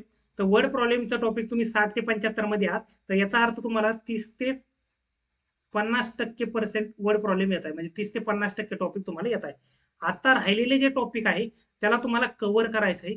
तर ते कव्हर एका वीकमध्ये तुमचा एक टॉपिक झाला पाहिजे, एक टॉपिक तुमचा कव्हर झाला पाहिजे. ओके, एका वीकमध्ये, म्हणजे महिन्यामध्ये तुमचे किती होणार आहे, 4 टॉपिक कव्हर होणार आहे वर्ड प्रॉब्लेमचे. ओके, आणि जे टॉपिक तुमचे कव्हर आहे या 30 ते 50% समजा मी धरतो की एक विद्यार्थी त्याचे 50% टॉपिक कव्हर आहे, 50% टॉपिक येत आहे, 50% येत नाही. मग त्यांनी ह्या 50% मध्ये कोणते जे येत नव्हते त्याला काही टॉपिक, त्यातला एक टॉपिक तो 7 दिवसात करणार. आणि इकडं ह्या 50% मध्ये जे टॉपिक येत आहे त्याच्या मिक्स वर्ड प्रॉब्लेमच्या क्विजेस द्यायच्या, मिक्स वर्ड प्रॉब्लेमच्या क्विजेस द्यायच्या. किंवा आपल्याकडे मॉक पॅकचे सोर्स असेल हॉलिवूड आणि गाईडली, तर भरपूर मॉक असतील, तर यातली एखादी सेक्शनल मॉक घ्यायची आणि त्याच्यामध्ये नुसते अरिथमॅटिक सॉल्व्ह करायचे एखाद्या दिवशी, नुसते अरिथमॅटिक वर्ड प्रॉब्लेम सॉल्व्ह करायचे स्टार्ट टू एंड. म्हणजे याचा अर्थ हा नाही की पहिला फॉर एक्झाम्पल SICI चा आला तुम्हाला येत नाही, तुम्ही तिथं खेळत बसले नाही. पहिले सोपे सोपे क्वेश्चन तुम्हाला जे वाटतात word problem, yes no strategy वापरा, जो जमतोय तो करा, जो नाही जमत तो हे करा, ज्याच्यात दुविधा अवस्था आहे त्याला रिव्ह्यू आणि रिमार्क करा, पुढे निघा. आणि नंतर तुम्हाला वाटतं की हा क्वेश्चन मला करायचा तो करा. असं तुम्ही सेक्शनल मॉक मध्ये करू शकता. इकडे एक टॉपिक कव्हर होईल, पुढच्या आठवड्यात हा पहिल्या आठवड्यात हा जो टॉपिक कव्हर झाला, पुढच्या आठवड्यात ह्या टॉपिक कुठून कव्हर करायचा, एक व्हिडिओ लेक्चर मधून, प्लस त्याच्यानंतर PDF मधून सेल्फ क्वेश्चन सॉल्व्ह करा. त्याच्यानंतर त्याच्यानंतर दुसऱ्या आठवडी हा जो टॉपिक मागच्या वेळेस गेला होता त्याच्या गाईडली मधून टॉपिक वाईज क्विजेस द्या प्री लेवलच्या. तर इथून तुमचा टॉपिकची क्लॅरिटी चांगली, क्विजेस देताय म्हणजे मॉकमध्ये तुम्हाला आणि एक्झाम मध्ये इम्प्लिमेंट करायला कॉन्फिडन्स येईल. कोणत्या टाईपचा क्वेश्चन तुम्हाला येतोय, कोणत्या टाईपचं जमत नाही, त्या पद्धतीनं. दुसऱ्या आठवडी दुसरा टॉपिक झाला, तर दुसरा टॉपिक झाल्यानंतर परत त्या आठवडी काय करायचं, तिसऱ्या आठवडी काय करायचं, ह्या दुसरा टॉपिक झाला त्याच्या गाईडलीचे क्विजेस द्यायच्या टॉपिक वाईज. सेम पॅटर्न तुम्हाला असा ठेवायचा आहे आणि इथून तुम्हाला इम्प्रुव्हमेंट चांगल्या प्रकारे दिसेल. तर हा झाला तुमचा word problem. Maximum word problem वरती ज्यावेळेस तुम्ही काम करताय, काहींचं म्हणणं असेल की सर आम्ही मेनचं करू नये का क्वांटचं, तर मेनचं तुम्हाला इथं DI सांगितलंय, मी एक DI सांगितलं, ज्यांची लेवल भारी त्यांनी 2 किंवा 3 DI करा डेली. ज्यांचं वर्ड प्रॉब्लेमचा इश्यू आहे, तो वर्ड प्रॉब्लेम तुम्ही हे जे करताय, हे वर्ड प्रॉब्लेम जे करताय ते तुम्ही ऍक्च्युली मेन्स लेवल करता फाउंडेशन तयार करताय. ओके. आणि ह्या ज्या मिक्स क्विज सांगितलं वर्ड प्रॉब्लेमच्या क्विज, इथं जे टॉपिक तुम्हाला चांगले येतो त्याच्या क्विजेस केल्यानंतर तुमचा कॉन्फिडन्स गेन होईल. आणि जर तुम्हाला जमलं तर इथं काय करायचे, अल्टरनेट करायचे, एक दिवस मिक्स वर्ड प्रॉब्लेम करायचे आणि दुसऱ्या दिवशी एखादा टॉपिक वाईज मेनचे वर्ड प्रॉब्लेम चालू करायचे. तुम्हाला वाटतं माझा एजेस चांगला आहे, सर्व कन्सेप्ट क्लिअर आहे, तर एजेसचं एक दिवस मेनचं चालू करायचे, रोज 7 ते 8 क्वेश्चन सॉल्व्ह करायचे. असं केलं तरी चालेल. ठीक आहे. तुमच्या येणी सोयीस्करनुसार बघा तुम्हाला कॅटेगरीत कोणते येत आहे. सेक्शनल मॉक जर तुमचे 60 ते 75 मध्ये येतात तर डेली सेक्शनल मॉक द्यायला पाहिजे. कधी PO ची द्या, कधी क्लरिकल लेवलची द्या. ओके. अल्टरनेट द्या. याच्यामध्ये बघा PO ला आणि क्लर्कला जर पर्सेंटाइल मध्ये खूप ड्रास्टिकली डिफरन्स येत असेल तर प्रॉपरली एकदा वाटल्यास मला टेलिग्रामला मेसेज करा की सर मला PO आणि क्लर्कला डिफरन्स येतो वगैरे वगैरे काय करायला, त्यावेळेस मी तुम्हाला हे करेल. त्याच्यानंतर फुल मॉक तुमची डिपेंड करेल बाकीच्या 2 सेक्शनला काय येत आहे. तर बाकीचा दुसरा पण सेक्शन जर तुमचा अजून एखादा असेल, 60 ते 75 मध्ये अजून एक सेक्शन असेल आणि एखादा 50 खाली असेल, तरी तुम्ही फुल लेंथ मॉक द्यायला पाहिजे. तर फुल लेंथ मॉक मी बोलेल की अल्टरनेट डेला सध्या राहू द्या, अल्टरनेट डेला तुमची मॉक राहू द्या. ठीक आहे. फुल लेंथ मॉक आणि त्याचा अनालिसिस दुसऱ्या दिवशी करायचं. तर मेनचे DIचं सांगितलं, मेन्स बेसिक आणि वर्ड प्रॉब्लेम. तर वर्ड प्रॉब्लेमचं मेनचं इथं सांगितलं तुम्ही असं करू शकताय. आणि बेसिकचं तर याच्या वर्ड प्रॉब्लेम मेनच्या बेसिकच्या क्विजेस द्यायच्या मेन्स लेवलच्या, किंवा एखादं व्हिडिओ लेक्चर पण तुम्ही बघू शकताय. ठीक आहे. तर मेनचं थोडं थोडं चालू ठेवायचं आहे आणि जे काही मिस्टेक होत आहे तर त्या तुम्हाला व्हेरीफाय करायचे. आता मी एकदा कन्क्लूड करतो की तुम्हाला काय काय करणं आहे. डेली प्रॅक्टिस, ओरली वगैरे कॅल्क्युलेशन वगैरे 10 मिनिटं, बेसिक क्विजेस तुमच्या स्पीडनुसार आणि कन्सेप्टनुसार कोणतं काय करायचं त्यानुसार. DI क्विजेस 3 DI प्री लेवलची, 1 DI, 1 किंवा 2 DI मेन्स लेवलचे. वर्ड प्रॉब्लेम मेनचं फाउंडेशन टॉपिक वाईज तुम्ही करू शकताय. प्री करता जे टॉपिक तुम्हाला येत नाही त्या टॉपिकवर काम करा, जे टॉपिक येतात त्याच्या प्री लेवलच्या PO लेवलच्या मिक्स अरिथमॅटिकचे क्वेश्चन सॉल्व्ह करा. तिथून तुमचे अटेम्प्ट वाढतील आणि जसे अटेम्प्ट वाढतील तसं मेन्स लेवलचे जे टॉपिक करतात त्याला पण तुम्हाला कामं येऊन जाईल. सेक्शनल मॉक डेली PO किंवा क्लर्कची एक सेक्शनल मॉक राहू द्या. फुल मॉक अल्टरनेट डेला ठेवा. ही सेक्शनल मॉक का सांगितली, कारण तुम्हाला पर्सेंटाइल कमी आहे, हा पर्सेंटाइल इम्प्रूव्ह करायचा आहे आणि तुमचं डोक्यात पाहिजे की 75 जर 60-75 मध्ये येत आहे तर तुमचं डोक्यात पाहिजे की 10 दिवसांमध्ये ऍटलीस्ट 10 ते 15 पर्सेंटाइल इन्क्रीज झाले पाहिजे. ठीक आहे. त्याच्यानंतर मेनचे बेसिकचे आणि वर्ड प्रॉब्लेमचे क्विज तुम्ही करायला पाहिजे, तर त्याचं पण तुम्हाला सांगितलं. ओके. सेक्शनल मॉक मेनची द्यायला पाहिजे का, मला वाटतं जर तुमचा प्रीचा पर्सेंटाइल 75च्या वरती जात असेल तेव्हा तुम्ही सेक्शनल मॉक मेनची इम्प्लिमेंट करू शकता. ठीक आहे. चला हे झालं. आता लास्टचं आहे क्वांटचं थर्ड सेक्शन, ज्यांची 75 पर्सेंटाइल अबोव आहे तर त्यांना, तर यांना डेली प्रॅक्टिस काय, तर यांचा जनरली स्पीडचा आणि याचा इश्यू नसतो. हे 75 म्हणजे 80, 85, 90 वगैरे हे पर्सेंटाइल आहे. तर यांचा प्रीचा एवढा इश्यू नसतो. तर तुम्ही सध्या फक्त थोडंफार कॅल्क्युलेशन राहू द्या 5 मिनिटं. आज टेबल केले तर उद्या पर्सेंटेज फ्रॅक्शन करा वगैरे वगैरे हे. आणि इथं प्रीच्या क्विजेस वगैरे जो टॉपिक तुम्हाला वाटतं ज्या क्विजला तुम्हाला टाइम कमी जादा लागतोय तर त्या टॉपिकची एखादी क्विज डेली बेसिसवर चालू ठेवा. हा प्रॅक्टिस मॉकच्या मेनचे क्विजेस मेनच्या क्विजेस डेली तुम्ही 3 क्विजेस द्यायला पाहिजे मेनच्या. मग कोणत्या पण द्या. डाटा सफिशियन्सीचं डेली राहू दे. डाटा सफिशियन्सी तुम्ही डेली एक क्विज राहू द्या, कारण हे हातातले मार्क असतात. आणि बाकीच्या 2 क्विजेस कोणत्या पण द्या. एक वर्ड प्रॉब्लेमची देतात, एखादी डीआयची देतात किंवा एखादी अजून मिसलेनियसची कोणती देतात. तर ही मेन्स लेवलच्या डीआयच्या 3 क्विजेस डेली तुमच्या झाल्या पाहिजे. वर्ड प्रॉब्लेम आता अशा मुलांचा असणार की प्री लेवलचे वर्ड प्रॉब्लेम जवळजवळ 80 ते 90% या मुलांना येत असेल किंवा 70% येत असेल. ओके, तर ह्या मुलांनी काय करायला पाहिजे, स्पेशली टॉपिक वाईज मेनचं चालू करायला पाहिजे. टॉपिक वाईज मेनचं चालू करायला पाहिजे. प्रत्येक टॉपिकचे ऍटलिस्ट तुमच्या हातून 50 ते 70 क्वेश्चन गेले पाहिजे. तेव्हा तुम्हाला या टॉपिकचा कॉन्फिडन्स येईल. हे 50 ते 70 क्वेश्चन तुमचे एका वीकमध्ये झाले, 1 वीकमध्ये झाले तर तुमच्या, किंवा 8 दिवसात जरी झाले किंवा 9 दिवसात जरी हा झाले तर एका महिन्यामध्ये तुमचे 3 टॉपिक मेन्स लेवलचे कम्प्लीट होतात एका महिन्यात. अशा 3 महिन्यामध्ये म्हणजे प्रीचा एक्झाम येईपर्यंत तुमचे मेनचे सर्व टॉपिक झालेले असणारे वर्ड प्रॉब्लेमचे. तर ह्या पद्धतीने ठेवा. सर आम्ही मिक्स क्वेश्चन करतोय किंवा टेलिग्राम सेशन करतोय तर त्याला माझा कसल्याही प्रकारचं हे नाही. बट सध्या टाइम आहे. जर तुम्ही टॉपिक वाईज केलं आणि टॉपिक वाईज जर तुमचे 50, 60, 70 क्वेश्चन जर हाताखालून गेले असेल, जे की आपण मेन्सला बोलतो की वर्ड प्रॉब्लेमचं क्वेश्चन सिलेक्शन खूप जास्त मॅटर करतं, तर तुम्हाला क्वेश्चन बघता क्षणी कळेल की हा क्वेश्चन मला जमणार आहे किंवा नाही जमणार आहे. तर अशा टायमिंगला तुमचं जे चान्सेस होतात की मिस जजमेंट क्वेश्चनचे तर ते कमी होतील आणि इथून क्वेश्चन सिलेक्शन प्रॉपर होईल. कोणता क्वेश्चन तुम्हाला घ्यायचा किंवा नाही घ्यायचा तो कॉन्फिडन्स बिल्ड करत राहील तुम्हाला क्वेश्चन सिलेक्शनला. तिथून तुमचं काम होईल. आणि क्वेश्चन कोणता करायला पाहिजे कोणता नाही करायला पाहिजे इथून हे टॉपिक, प्रत्येक टॉपिकचे एवढे क्वेश्चन मेन्स लेवलचे सॉल्व्ह केल्यामुळे तुमचा प्रीवर तर कॉन्फिडन्स येणारच, बट मेन्सला जो कॉन्फिडन्स येईल तो एकदम दर्जेदार, एकदम अप्रतिम आणि एकदम विश्वसनीय असणार आहे. तर मला वाटतं ही गोष्ट तुम्ही करायला पाहिजे. हा, आणि राहिलं मिक्स क्वेश्चन, तर मिक्स क्वेश्चनचं तुम्हाला सांगितलं की टॉपिक वाईज ह्या ज्या क्विजेस येत आहे याच्यामध्ये तुमची मिक्स क्वेश्चनची प्रॅक्टिस तुमची होणार आहेत. ओके सर, टेलिग्राम सेशनचं काय, मी म्हणेल टेलिग्राम सेशन तुम्ही करताय बिंदास करा. बट जर तुमची पर्सेंटाईल 75च्या अबोव येत आहे वगैरे तर टेलिग्राम सेशनपेक्षा तुम्ही सेक्शनल मॉक आणि ह्या क्विजेस याच्यावरती फोकस करायला पाहिजे. हे का सांगतोय पुन्हाच एकदा सांगा. टेलिग्राम सेशन मधून प्रॅक्टिस एकदम तुफान होते, एकदम अप्रतिम होते, एकदम अद्भुत होते, एकदम जबरदस्त. बट इश्यू काय होतो माहिती का काही जणांचा, की सर क्वेश्चन सिलेक्शन जमत नाही मॉक मध्ये. का जमत नाही, आम्ही मॉक कमी देऊ राहिलो का, आमच्याकडे सोर्सेस नाही का. आमच्याकडे 2-3 सोर्सेस आहे मॉकचे, हॉलिवूड असेल, काहींकडे गाईडली असेल. तर हे 2 सोर्स मधल्या जरी मॉक तुम्ही दिल्यास चांगल्या प्रकारे सेक्शनल मॉक, तरी पण क्वेश्चन सिलेक्शन वर दर्जेदार कमाल येईल तुमची. ओके, कारण टेलिग्राम सेशन मध्ये काय की जो क्वेश्चन तुम्हाला वाटलाय तो तुम्हाला खाणार आहे, नसेल आवडत तर तो तसाच राहणार आहे. बट एक्झाम मध्ये मॉक मध्ये काय, जो क्वेश्चन तुम्हाला वाढलाय तो तुम्हाला सॉल्व्ह करायचा किंवा नाही करायचा हा तुमच्याकडे ऑप्शन आहे. करायचा असेल तर तुम्ही करू शकता, नाही करायचं नाही करू शकता. आणि तिथं सीन हा आहे की टाइमचा सीन आहे. कमी टाइम मध्ये मॅक्सिमम क्वेश्चन सॉल्व्ह करायचे. म्हणजे जे डोएबल क्वेश्चन आहे, सोपे सोपे क्वेश्चन आहे, जे तुमच्या टप्प्यातले आहे ते क्वेश्चन तुम्हाला पिक करणं आहे. तुमच्या पुढे पूर्ण पोतभर क्वेश्चन बसलेले आहे, त्यातले तुम्हाला सिलेक्टेड क्वेश्चन तुम्हाला घ्यायचे. त्याच्याकरता ते सिलेक्शन कसं करायचं त्याच्याकरता सेक्शनल मॉक द्यायला पाहिजे. मग काही दिवस तुम्ही टेलिग्राम सेशन केलं तरी चालेल, पण सेक्शनल मॉक आणि क्विजेसला इग्नोर करू नका. ठीक आहे, चला. हे सेक्शनल मॉकचा पण मुद्दा मी क्लिअर केला. जर तुमचे full length mock pre plus मेनच्या द्यायलाच पाहिजे तुम्ही. ही प्रीची अल्टरनेट डेला द्या.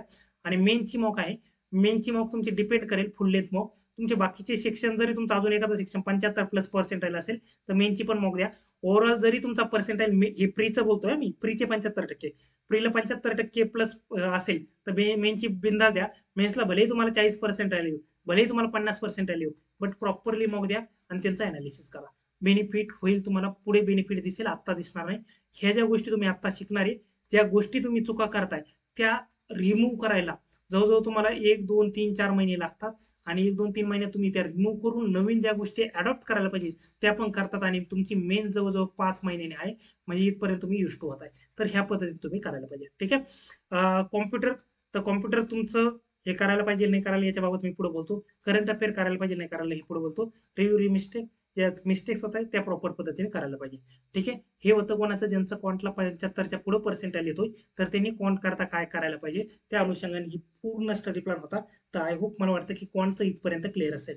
आणि अजून पण जर तुम्ही व्हिडिओला लाईक नसेल केलं, 2-3 मित्रांना शेअर नसेल केलं, तर पटकन दिशी लाईक करा आणि तुमच्या 2-3-4-5-6-7-8 मित्रांना नक्की व्हिडिओ शेअर करा. ठीक आहे. चला, आय होप मी आशा करतो की तुम्ही व्हिडिओ शेअर केला असेल. ठीक आहे. चला आता आपण येऊयात रिझनिंग कडे. ओके. चला आता रिझनिंगचं डेली पझल.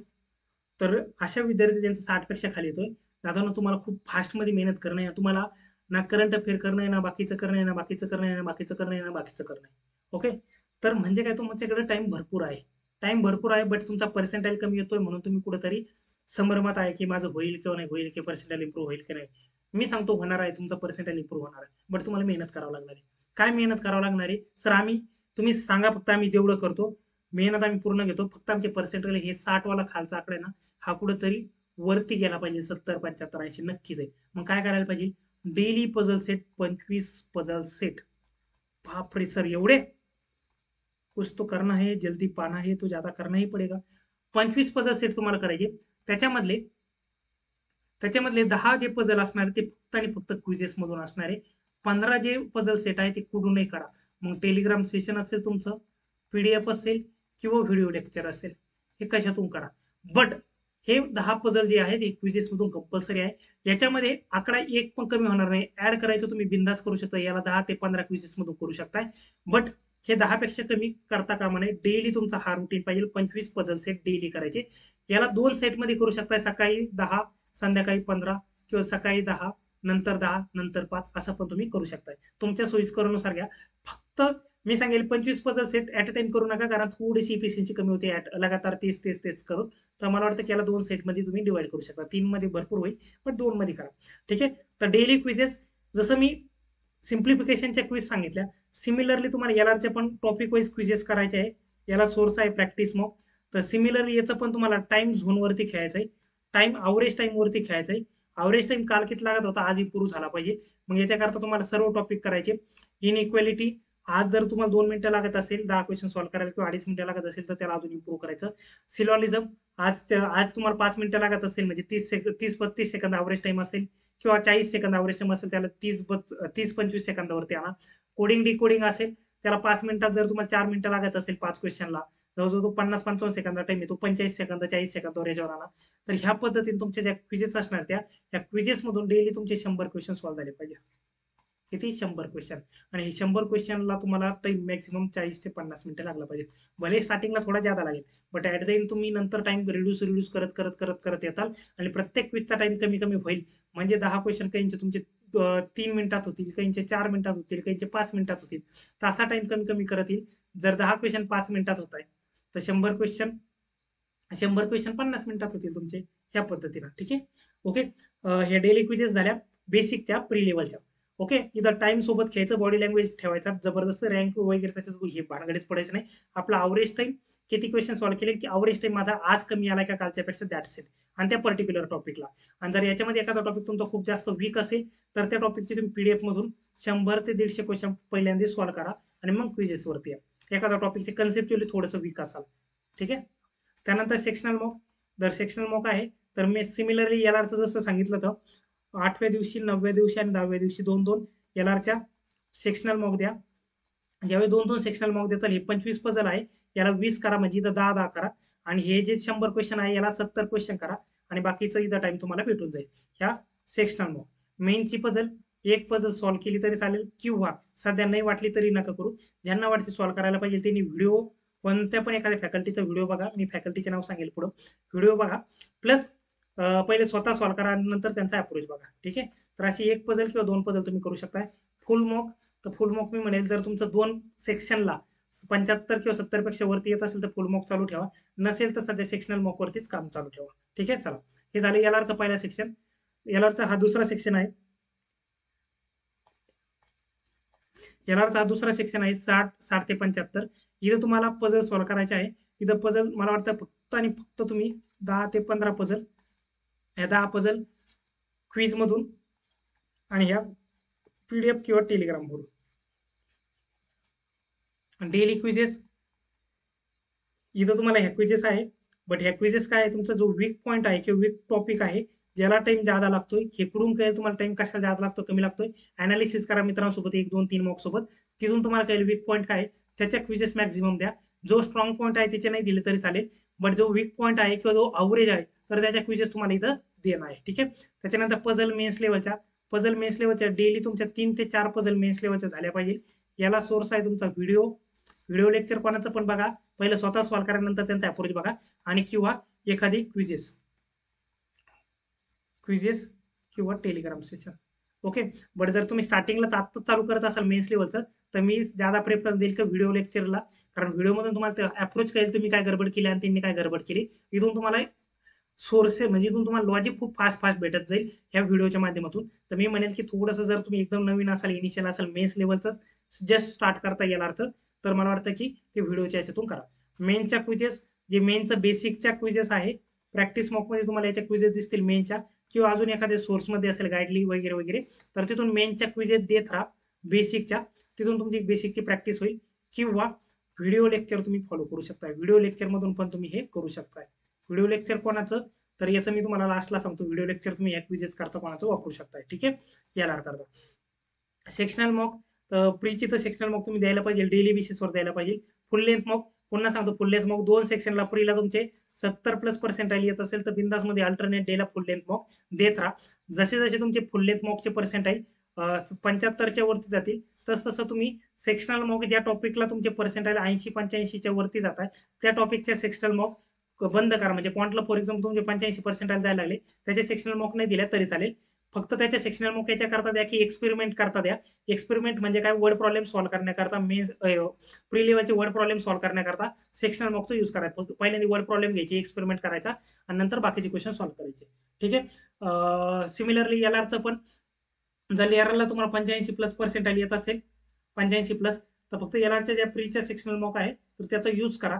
आणि जर तुम्हाला मेनचे सेक्शनल मॉक द्यायची इच्छा असेल एखादी, तर तुम्ही आरआरबी असिस्टंट पासून सुरुवात करा. RRB assistant mains sectional mock. Okay. इथून तुम्हाला एवढं हायपर वाटणार नाही, मी त्याच्याबद्दल पुढे बोलतो. आता हे आहे लास्टला अबोव 75% वाले, तर अबोव 75% वाले आहे, तर यांनी काय करायचंय, पझल मी बोलतो की नाही का, मेन्स लेवलच्याच 4 ते 6 पझल, आणि प्री लेवलचं मॉक मधून जेवढ्या येतील तेवढ्या, किंवा अल्टरनेट डेला प्री लेवलच्या पझल तुम्ही करू शकताय. प्री लेवलच्या 6 ते 7 पझल. ओके. तर हे झालं वीक टॉपिक जे तुमचे आहे त्याच्यावरती तुम्हाला इथं काम करणं आहे, मग जे प्रीचे असतील. ओके. त्याच्यानंतर मेनच्या क्विजेस तुम्हाला इथं द्यायचे आहे, प्लस इथून व्हिडिओ लेक्चर. बट ह्या जे 75% वाले आहे त्यांचा जास्त कल मेन्सकडे असायला पाहिजे, मेन्सच त्यांनी ज्यादा प्रिपरेशन करायला पाहिजे. ठीक आहे. ह्या व्हिडिओ सोर्स मधून करा. मेनच्या क्विजेस करू शकता किंवा व्हिडिओ सोर्स मधून करू शकता. हे व्हिडिओ सोर्स कोणता काय ते मी पुढे बोलतो. सेक्शनल मॉक तुमची डेली किंवा वीक मधून 3 सेक्शनल मॉक तुमचे एलआरचे झाले पाहिजे विथ त्याचं analysis. Data sufficiency, critical reasoning करत नसाल तर हे डेली बेसिसवर तुम्ही आत्तापासून करा. रोज डाटा सफिशियन्सीचे 5 ते 10 क्वेश्चन सॉल्व्ह करा, किंवा 10ची क्विज असेल तर आज सॉल्व्ह करा, दुसऱ्या दिवशी क्रिटिकल रिझनिंग घ्या, परत तिसऱ्या दिवशी डाटा सफिशियन्सी, परत चौथ्या दिवशी क्रिटिकल रिझनिंग. असं कन्सिस्टंटली तुम्हाला हे टॉपिक मेन्स येईपर्यंत हे करणं आहे. आणि फुल लेंथ मॉक सिमिलरली सांगतो, प्री लेवलची फुल लेंथ मॉक तुम्हाला अल्टरनेटला द्यायचीच आहे, जर तुमचे 2 सेक्शनला 75+ असेल तर. ओके.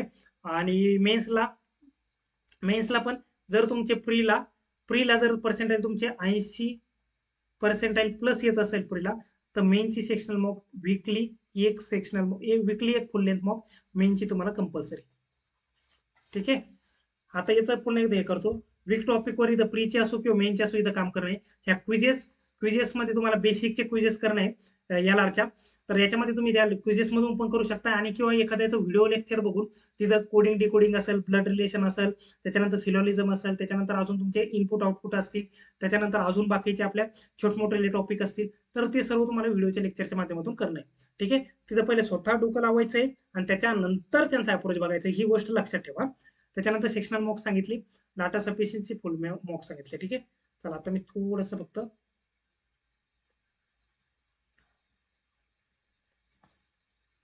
ओके. आता बघा, मेनची मॉक कोणी द्यायला पाहिजे? फुल लेंथ मॉक, हा मेन्स फुल लेंथ मॉक, ज्यांचा प्रीला पर्सेंटाईल 80% ओव्हरऑल बरं का, 80% प्लस येतोय किंवा 75 वगैरे दिली तरी चालेल हा. तर तुम्ही प्रीला मेनची मॉक देऊ शकताय. जे 75% वरती आहे किंवा जे पहिल्यांदाच मेन्सला उतारताय त्यांनी RRB असिस्टंटच्या मॉक्स द्या मेन्स लेवलच्या, RRB असिस्टंट मेन्स लेवलच्या. आणि बाकीचं हे तुम्ही RRB POच्या दिल्या तरी चालतील किंवा अजून दुसऱ्या मेन्स लेवलच्या एक्झामच्या दिल्या तरी चालतील. बट PO आणि क्लर्क या दोन्ही पण तुम्ही हे करा. जर जस्ट स्टार्ट करताय तर क्लर्क पासून स्टार्ट करा, थोडंसं कॉन्फिडन्स बिल्ड होईल आणि मग थोडंसं 1-2 मॉक झाल्यानंतर मेनच्या मग PO लेवलच्या द्या. या वीकली तुम्ही किती द्यायला पाहिजे? ज्यांचं हे येत आहे वीकली ऍटलीस्ट तुमची एक मेनची मॉक झाली पाहिजे. सर पेपर खूप लांब आहे, अजून 5 महिन्यानंतर मेनच्या आहे.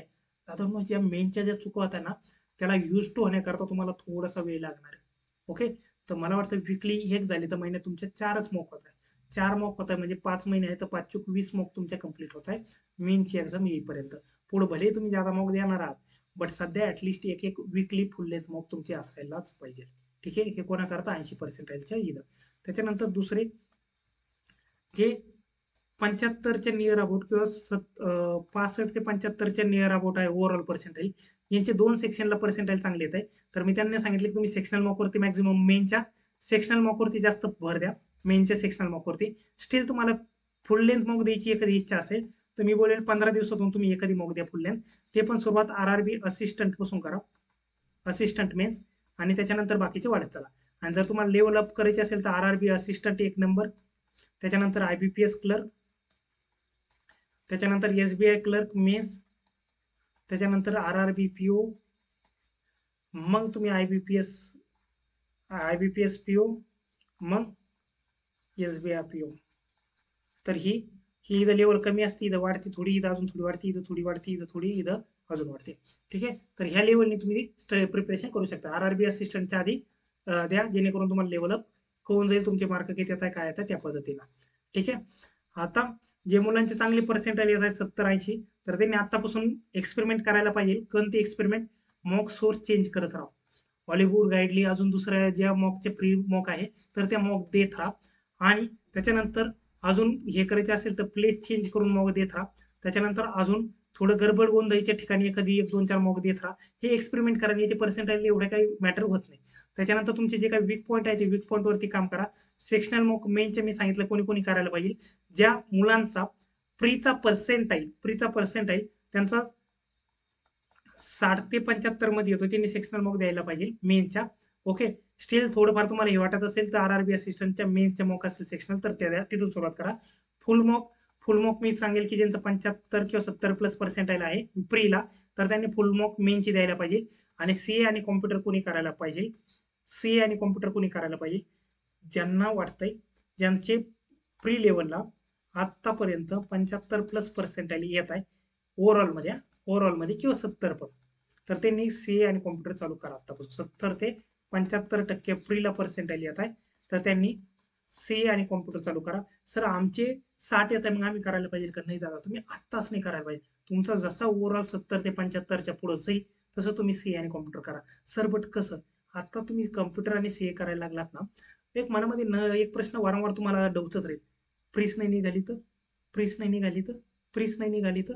हा क्वेश्चन काय करेल म्हणजे तुमचं कामाची जी एफिशियन्सी आहे ना त्याला खूप जास्त रिड्यूस करेल. आणि तिने काय होणार आहे, ज्या पद्धतीने अभ्यास व्हायला पाहिजे ना त्या पद्धतीने होणार आहे.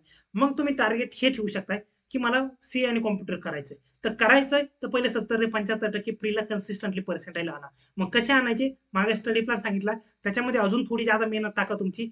जो सांगितला त्याच्यापेक्षा अजून जास्त प्रिपरेशन करा. जिथं सांगितलं 2-2 क्विज द्या तिथे 3-3 क्विज द्या. बट ह्याचा अर्थ हा नाही का 3-3 क्विज देता बाकीचं सोडून देता अभ्यास, असं नाही. बाकीचं सर्व करून तुम्हाला एक्स्ट्रा जे करता येईल तेवढी एफर्ट घ्या. ह्या पर्सेंटाईल पर्यंत या मग करा. मग CA आणि कॉम्प्युटर तुम्ही करायला पाहिजे. करंट अफेअर मला वाटतं 1 ते 1.5 तास डेली करा. कॉम्प्युटर आत्तापासून ते 40 ते 45 मिनिटं डेली चालू ठेवा.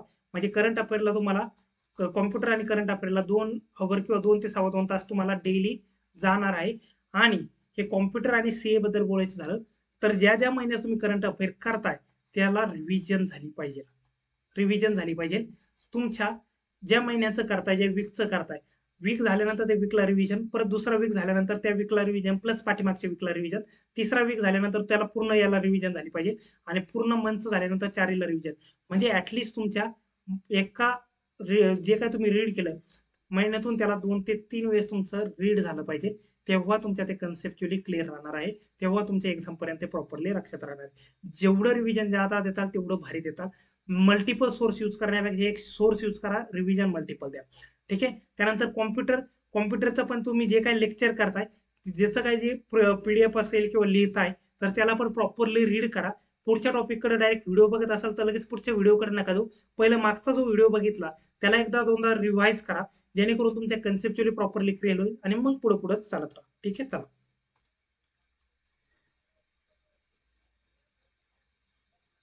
आता ही लास्टची स्लाइड आहे. ओके. कॉन्ट करता व्हिडिओ सोर्स आहे. तुम्ही जिथं बॅच केली तिथं जो काही व्हिडिओ सोर्सेस असतील किंवा मेनचा त्यांचा जो काही कंटेंट असेल तो यूज करू शकताय. फक्त कंटेंट यूज करताना असं नका करू की 4 किंवा 3 ते 4 वर्षापूर्वीचा कंटेंट आहे तो तुम्ही यूज करताय. कारण थोडासा पॅटर्न चेंज होतो. पॅटर्न चेंज म्हणजे तुम्ही म्हणता सर क्वांटमध्ये गणित मध्ये प्रॉफिट जो असतो, प्रॉफिट काल पण कॉस्ट प्राइस वरच कॅल्क्युलेट करत होते, आज पण करत होते. हा, करत होते सर. म्हणजे काल रेट पण 12% होता तर आज पण 12%, किंवा 100चे 12% काढले तर काल 12च होते, आज 12, 4 वर्षापूर्वी 12च होते. त्याच्यात काही चेंज नाही झाला. मग क्वेश्चन मध्ये काय चेंज होणार? हो, होतो. काय चेंज होतो? पॅटर्न चेंज होतो. म्हणजे काय की थोडाफार क्वेश्चनचा पॅटर्न चेंज होतो, त्या क्वेश्चनची मांडणी चेंज होती, क्वेश्चनची रूपरेषा चेंज होती आणि त्या पद्धतीनं DI येतात, त्या पद्धतीनं कॅल्क्युलेट येतात. आणि सध्याचा जो पॅटर्न चालू आहे त्याच्यामुळे सध्याच्या ज्या पॅटर्न नुसार जे क्वेश्चन येत आहे, लेटेस्ट क्वेश्चन येत आहे, त्या लेटेस्ट वाल्या जे स्टडी मटेरियल असेल, कंटेंट असेल, तो प्रॉपरली बघा, जेणेकरून तुम्हाला एक्झामला रिलेव्हन्स वाटेल. ओके. भले ती प्रॅक्टिस आहे, तर मी बोलत नाही की ती प्रॅक्टिस नाही तुमची जुन्या वेळेला तुम्ही ढेया कॅसलेट बघितले तर. बट जर तुम्ही आतून थोडंसं पाठीमागे जा 5, 6, 7, 8 वर्षापूर्वी, त्यावेळेसची मेन्स लेवलचे लेक्चर बघा, असे सोपे सोपे वाटतात की आता आरआरबी क्लर्क मेनची लेवल ती IBPS PO आरआरबी PO त्यावेळेसची लेवल आहे. त्यावेळेस असं वाटतं अरे यार सोपं होतं यार, वगैरे वगैरे. म्हणजे काय, लेवल पॅटर्न चेंज होत राहतात. क्वेश्चनचा पॅटर्न थोडासा चेंज होत राहतो. तर मला वाटतं तो पॅटर्न चेंज होत राहतो, तर त्या पॅटर्न सोबत तुम्ही अपडेट असायला पाहिजे. म्हणून जी प्रॅक्टिस करताय, जर तुम्ही 3 ते 4 वर्षापूर्वीची एखाद्याची प्लेलिस्ट असेल, कोणत्याही टीचरची असो, जर ती करत असाल तर थोडंसं मला वाटतं की त्यांची लेटेस्टचे जे लेक्चर असतील कोणत्याही फॅकल्टीचे, कारण मी LR बद्दल पण बोलणार आहे त्यामुळे मी तुम्हाला ते सांगतो. तर प्लेलिस्ट जी आहे ती लेटेस्ट पॅटर्न इक्वेशन बघा. त्याच्यानंतर प्लेलिस्ट DI आपली प्लेलिस्ट आहे DI त्याचं खूप जबरदस्त फीडबॅक आहे मुलांचा, ती बघा. त्याच्यानंतर मेन्स लेवलचे सेशन पण येतील, मिक्स सेशन येतील, त्याच्यात वर्ड प्रॉब्लेम वगैरे सर्व सर्व राहतील. तर ते पण तुम्ही प्रॉपरली बघू शकता आणि खूप जास्त बेनिफिशियल तुम्हाला ठरतील. त्याच्यानंतर पीडीएफ सोर्स करता. पीडीएफ सोर्स मी तुम्हाला सांगितलं कोणी वापरायला पाहिजे, काय वापरायला पाहिजे. तर मी म्हणेल की पीडीएफ सोर्स अशांनी वापरा की ज्यांचे कन्सेप्ट थोडंसं वीक आहे, मग प्री असेल किंवा मेन्स असेल. आता मेनचं मी तुम्हाला बोललो की टॉपिक वाईज मेनचे हे करा. तर मेनचं टॉपिक वाईज तुम्ही फर्स्ट टाइम करताय म्हणजे कन्सेप्टवर फोकस करताय, तर तिथं तुम्ही पीडीएफ वापरले तरी चालतील. बट बाकीच्या ठिकाणी जिथे तुम्हाला प्रॅक्टिस करायची, तर प्रॅक्टिस मॉकच्या क्विजेस, गाईडलाईनच्या क्विजेस, स्मार्ट केल्या किंवा अदर कोणत्या पण क्विजेस असेल मेन्स लेवल किंवा प्री लेवल, तर ते वापरा. रिझनिंग करता तर मी सांगितलं तुमची जिथे बॅच झाली त्यांचा मेनचा कंटेंट, बट स्टील पुन्हा सांगतो, कंटेंट अपडेटेड मेन्स लेवलचा कंटेंट असेल तर तो नक्की बघा, तो बेनिफिशियल ठरेल. त्याच्यानंतर ध्रुव सर म्हणून आहे, त्यांची एक प्लेलिस्ट आहे. तर त्यांची लेटेस्ट वाली जी प्लेलिस्ट असेल, जुन्या पण प्लेलिस्ट आहे, त्याच्यामुळे मी तुम्हाला वारंवार जोर दिला, जुन्या पण प्लेलिस्ट आहे त्याच्या. बट लेटेस्ट वाली जी प्लेलिस्ट असेल, मिसलेनियस LRचे क्वेश्चन असेल किंवा पझल मेन्स लेवलचे असेल, तर तुम्ही त्यांची हे करू शकता. ध्रुव सर युट्यूबला टाका किंवा व्हर्च्युअस त्यांचं युट्यूबचं चॅनलचं नाव आहे, तर ते तुम्ही टाकू शकताय. आर्ट ऑफ रिझनिंग दुसरे टीचर आहे, art of reasoning Sanjay sir म्हणून आहे, त्यांचं पण तुम्ही हे घेऊ शकता, कारण त्यांचे लेटेस्ट पॅटर्नवाले क्वेश्चन आहे. किंवा अंकुश लांबा, किंवा तुमच्या या व्यतिरिक्त पण तुम्हाला एखादी फॅकल्टी दुसरी तुमच्या ट्युनिंग मॅच होत असेल, आवडत असेल, तुम्ही त्यांचं बघू शकता. हे फक्त मी माझ्या साईडनं तुम्हाला सजेस्ट केले, तुम्ही तुमच्या साईडनं दुसरं बघू शकताय. ठीक आहे. त्यानंतर करंट अफेअर करता video source Gaurav Garg sir, Abhijit sir, Kapil sir, हे 3 व्हिडिओ सोर्सेस करता आहे. आणि ज्यांचं व्हिडिओ सोर्स वापरता एखादा तुम्ही पीडीएफ सोर्स पण वापरू शकता. PDF source Gaurav Garg, cloud affair किंवा अजून एक्स्ट्रा किंवा कपिल सरचा असेल वगैरे तर ते पण तुम्ही यूज करू शकता. फक्त एकच सांगणे, तुम्ही ज्यांना फॉलो करता त्यांना लास्टपर्यंत फॉलो करा आणि प्रॉपरली मल्टिपल रिव्हिजन करा. रिव्हिजन हे सर्वात मोठं आणि इम्पॉर्टंट फॅक्टर ठरणार आहे. प्रत्येक सोर्स मधले क्वेश्चन येतच असतात, असं नाही की येत नाही. प्रत्येक जणांचे क्वेश्चन येतात, फक्त आपण रिव्हिजन कशी मारतो, काय मारतो त्याच्यावर डिपेंड राहील. जर तुम्ही आज हा केला, उद्या तो केला, परवा तो केला, तर अशाने थोडासा गोंधळ होऊ शकतो. ठीक आहे. रिजनिंग करता पीडीएफ सोर्स सांगितला, टेलिग्राम सेशन, सेक्शनल मॉक आणि क्विजेस. तर मी टेलिग्रामला थोडंसं तुम्ही प्रॅक्टिस करता करू शकताय, पण सेक्शनल मॉक क्विजेसला बिलकुल इग्नोर करू नका. हे करत असताना या दोघांना इग्नोर करता कामा नये. ठीक आहे. Mock test, Hollywood, kindly practice mock, smart किडा, ह्या हे 3-4 सोर्स मला वाटतं की छान आहे बँकिंग करता, तर तुम्ही अप्लाय करू शकताय. बाकीचे सोर्सेस त्याबाबत मला वाटतं की हे बेस्ट आहे यातले यात, ते हे करायला पाहिजे. स्पीड मॅथ प्रॅक्टिस करता मी सांगितलं जे हे करायचं तुम्हाला सेल्फ सेल्फ करा, ओरली किंवा रिटर्न हे करा, फ्रेंड सोबत करा. त्याच्यानंतर ऍप आहे स्पीड मॅथ म्हणून, ते करा. आणि प्रॅक्टिस मॉकची एक ओरली सिम्प्लिफिकेशन क्विज द्या, तिथून तुमचं स्पीड इम्प्रूव्ह होऊन जाईल. ठीक आहे. तर ह्या सर्व गोष्टी होत्या. आणि आपण मेन्स करता अजून भरपूर काही लेक्चर तुम्हाला देऊया, जेवढे शक्य होईल तेवढं आपण प्रॉपरली देऊया. ठीक आहे. आजचा हा पूर्ण व्हिडिओ होता या संदर्भात. ही मेन्स लेवलची प्लेलिस्ट आहे डीआयची, एकदम जबरदस्त तुफान डीआय आहे, कॅसलेट आहे आणि अपडेटेड आहे. सर्वात महत्वाचं अपडेटेड डीआय आहे. ओके. तुम्ही बघू शकता भरपूर जबरदस्त फीडबॅक मुलांचा. 5306 लोकांनी आतापर्यंत आपल्या ह्या प्ले लिस्टला व्हिजिट केलंय. ठीक आहे. जरी 24 व्हिडिओ असले ना, तरी तुमच्या याच्यामध्ये 40 ते 42 सेट असणार आहे. 42 प्लस डीआय सेट. ठीक आहे.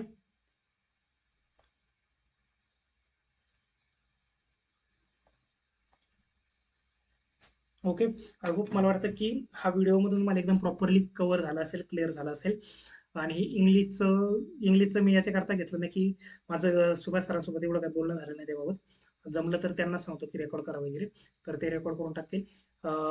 तर आता मला वाटतं की जेवढं काही मला माझ्या साईडनं तुम्हाला द्यायचं होतं किंवा सांगायचं होतं तेवढं मी प्रॉपरली ह्या व्हिडिओमध्ये सांगितलंय. आणि जे जे व्हिडिओ आपल्या युट्यूब चॅनलला आहेत, ओके, तर ते व्हिडिओ नक्की एकदा बघा. टॉपिक वाईज वर्ड प्रॉब्लेम पण आहे, बाकीचे पण आहे. तर त्या व्हिडिओचा अशा मुलांचा फीडबॅक आहे जे मुलं संभाजीनगरचे नाही, जे मुलं कुठेतरी कोल्हापूरला होते आणि कोल्हापूरला त्यांनी तिकडे क्लासेस लावले होते. काही मुलं पुण्याला होते, त्यांनी पुण्याला क्लास लावले होते. काही मुलं सोलापूरला होते, त्यांनी तिकडे हे केलं. अशा मुलांचे नाही का कॉल येतात, ते कुठून तरी टेलिग्राम जॉईन करतात, तिथून मेसेज करतात आणि मग फीडबॅक देतात की सर मी तुमचा कंटेंट फॉलो करतो, तुमची बॅच आहे का. ओके. तर ह्या पद्धतीनं जर ते मुलांना इतका फायदा होतोय, तर मला वाटतं की तुमच्या सर्वांसमोर हा एवढा अप्रतिम कंटेंट आहे. आणि तुमची जी जी काही डिमांड आहे ती आपण व्हिडिओ युट्यूबवर टाकतच असतो. काही व्हिडिओला थोडासा माझ्या साईडनं लेट होतो, तर त्याला पण थोडीशी टेक्निकल इश्यूज आहे. बट ठीक आहे. But at the and me तुम्ही जी जी डिमांड करता ती आपण आपल्या चॅनलवर देत असतो. तर मला वाटतं की आत्ताचा जो काही मी अर्धा पाऊण 1 तास दिलाय आणि कूलर बंद करून पूर्ण याच्यामध्ये दिला, कारण तुम्हाला आवाज प्रॉपर यावा म्हणून.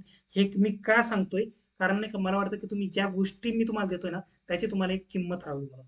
आणि किंमत असेल तर प्रॉपर पद्धतीनं त्याला प्रॉपरली फॉलो करा. 10-12 दिवसानंतर मला फीडबॅक द्या की सर तुमचं इथपर्यंत झालंय, सर इम्प्रूव्हमेंट आहे, आउटपुट आहे. आणि इम्प्रूव्हमेंट नसली तरी पण मेसेज टाकायला बिलकुल घाबरायचं नाही. आपण दोन्ही पण फीडबॅकचा आपण वेलकम करतो. आणि नसेल तर डिस्कस करूयात नेमकी काय गडबड झाली, कुठं काय चुकलं, किंवा अजून कितपर्यंत करायला पाहिजे या गोष्टींना. आणि सांगतोय की जे मुलं प्रीचं ओन्ली प्रीचंच तुम्हाला स्टडी करायचं आहे, त्यांना सांगितलं की फक्त सध्या प्रीचंच करा. कोणाला ज्यांचे 70% पेक्षा खाली पर्सेंटाईल आहे ओव्हरऑल मॉकमध्ये, त्यांनी सध्या फक्त प्रीवर फोकस करा. प्रीवर सांगितलं की वर्ड प्रॉब्लेम असेल, तुमचं एलआरचं पझल असतील, थोडं थोडं मेनचं थोडं थोडं गोष्टी सांगितल्या. या सेक्शनला पर्सेंटाईल चांगली येतात त्याचं तुम्ही मेनचं करू शकताय, काही अडचण नाही. बट पूर्णपणे मेन्सला उतरायचं म्हणजे करंट अफेअर कॉम्प्युटरला उतरायचं म्हणजे तुमचा ओव्हरऑल 70च्या पुढे असेल तर तुम्ही उतरू शकता त्याला. बाकीचं मी सेक्शन वाईज सांगितलं की कोणत्या याला तुम्ही मेन्सला उतरायला पाहिजे, कोणत्या याला सध्या होल्डवर ठेवायला पाहिजे. जसं तुम्ही ह्या कॅटेगरीतून दुसऱ्या कॅटेगरीमध्ये जाताय, तिथं मेनचा जो काही सांगितला स्टडी प्लॅन तो तुम्ही बिंदासमध्ये करू शकताय. तर मला वाटतं हे प्रॉपरली फॉलो करा आणि 100% तुम्हाला इम्प्रूव्हमेंट इम्प्रूव्हमेंट इम्प्रूव्हमेंट दिसणार.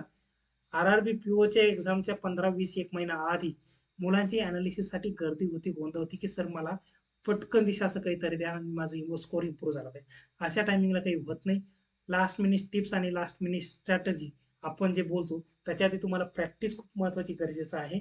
तर मला वाटतं जर ती जर प्रॅक्टिस तुम्ही आत्ता केली तर तुम्हाला लास्टच्या मोमेंटला अशी गडबड गोंधळ करायची, मॉकचा अनालिसिस आणि लास्ट मिनिट टिप्स याची गरज तुम्हाला भासणार नाही. का किंवा भासली तरी तुम्हाला त्याचा फायदा होईल, कारण कसं की तुम्ही इकडे प्रॅक्टिस असणार. विदाऊट प्रॅक्टिस ह्या सर्व गोष्टी शून्य आहेत. ठीक आहे. चला, तुम्हाला वाटतं की आता 3-4-5 महिने एकदम व्यवस्थित आहे तुमच्याकडे, तर प्रॉपरली करा. All the best. Naveen season जोरदार गाजूयात आणि गुलाल आपलाच. तोपर्यंत काळजी घ्या स्वतःची आणि अगदी तुमच्या शेजारीची. चलो, बाय बाय.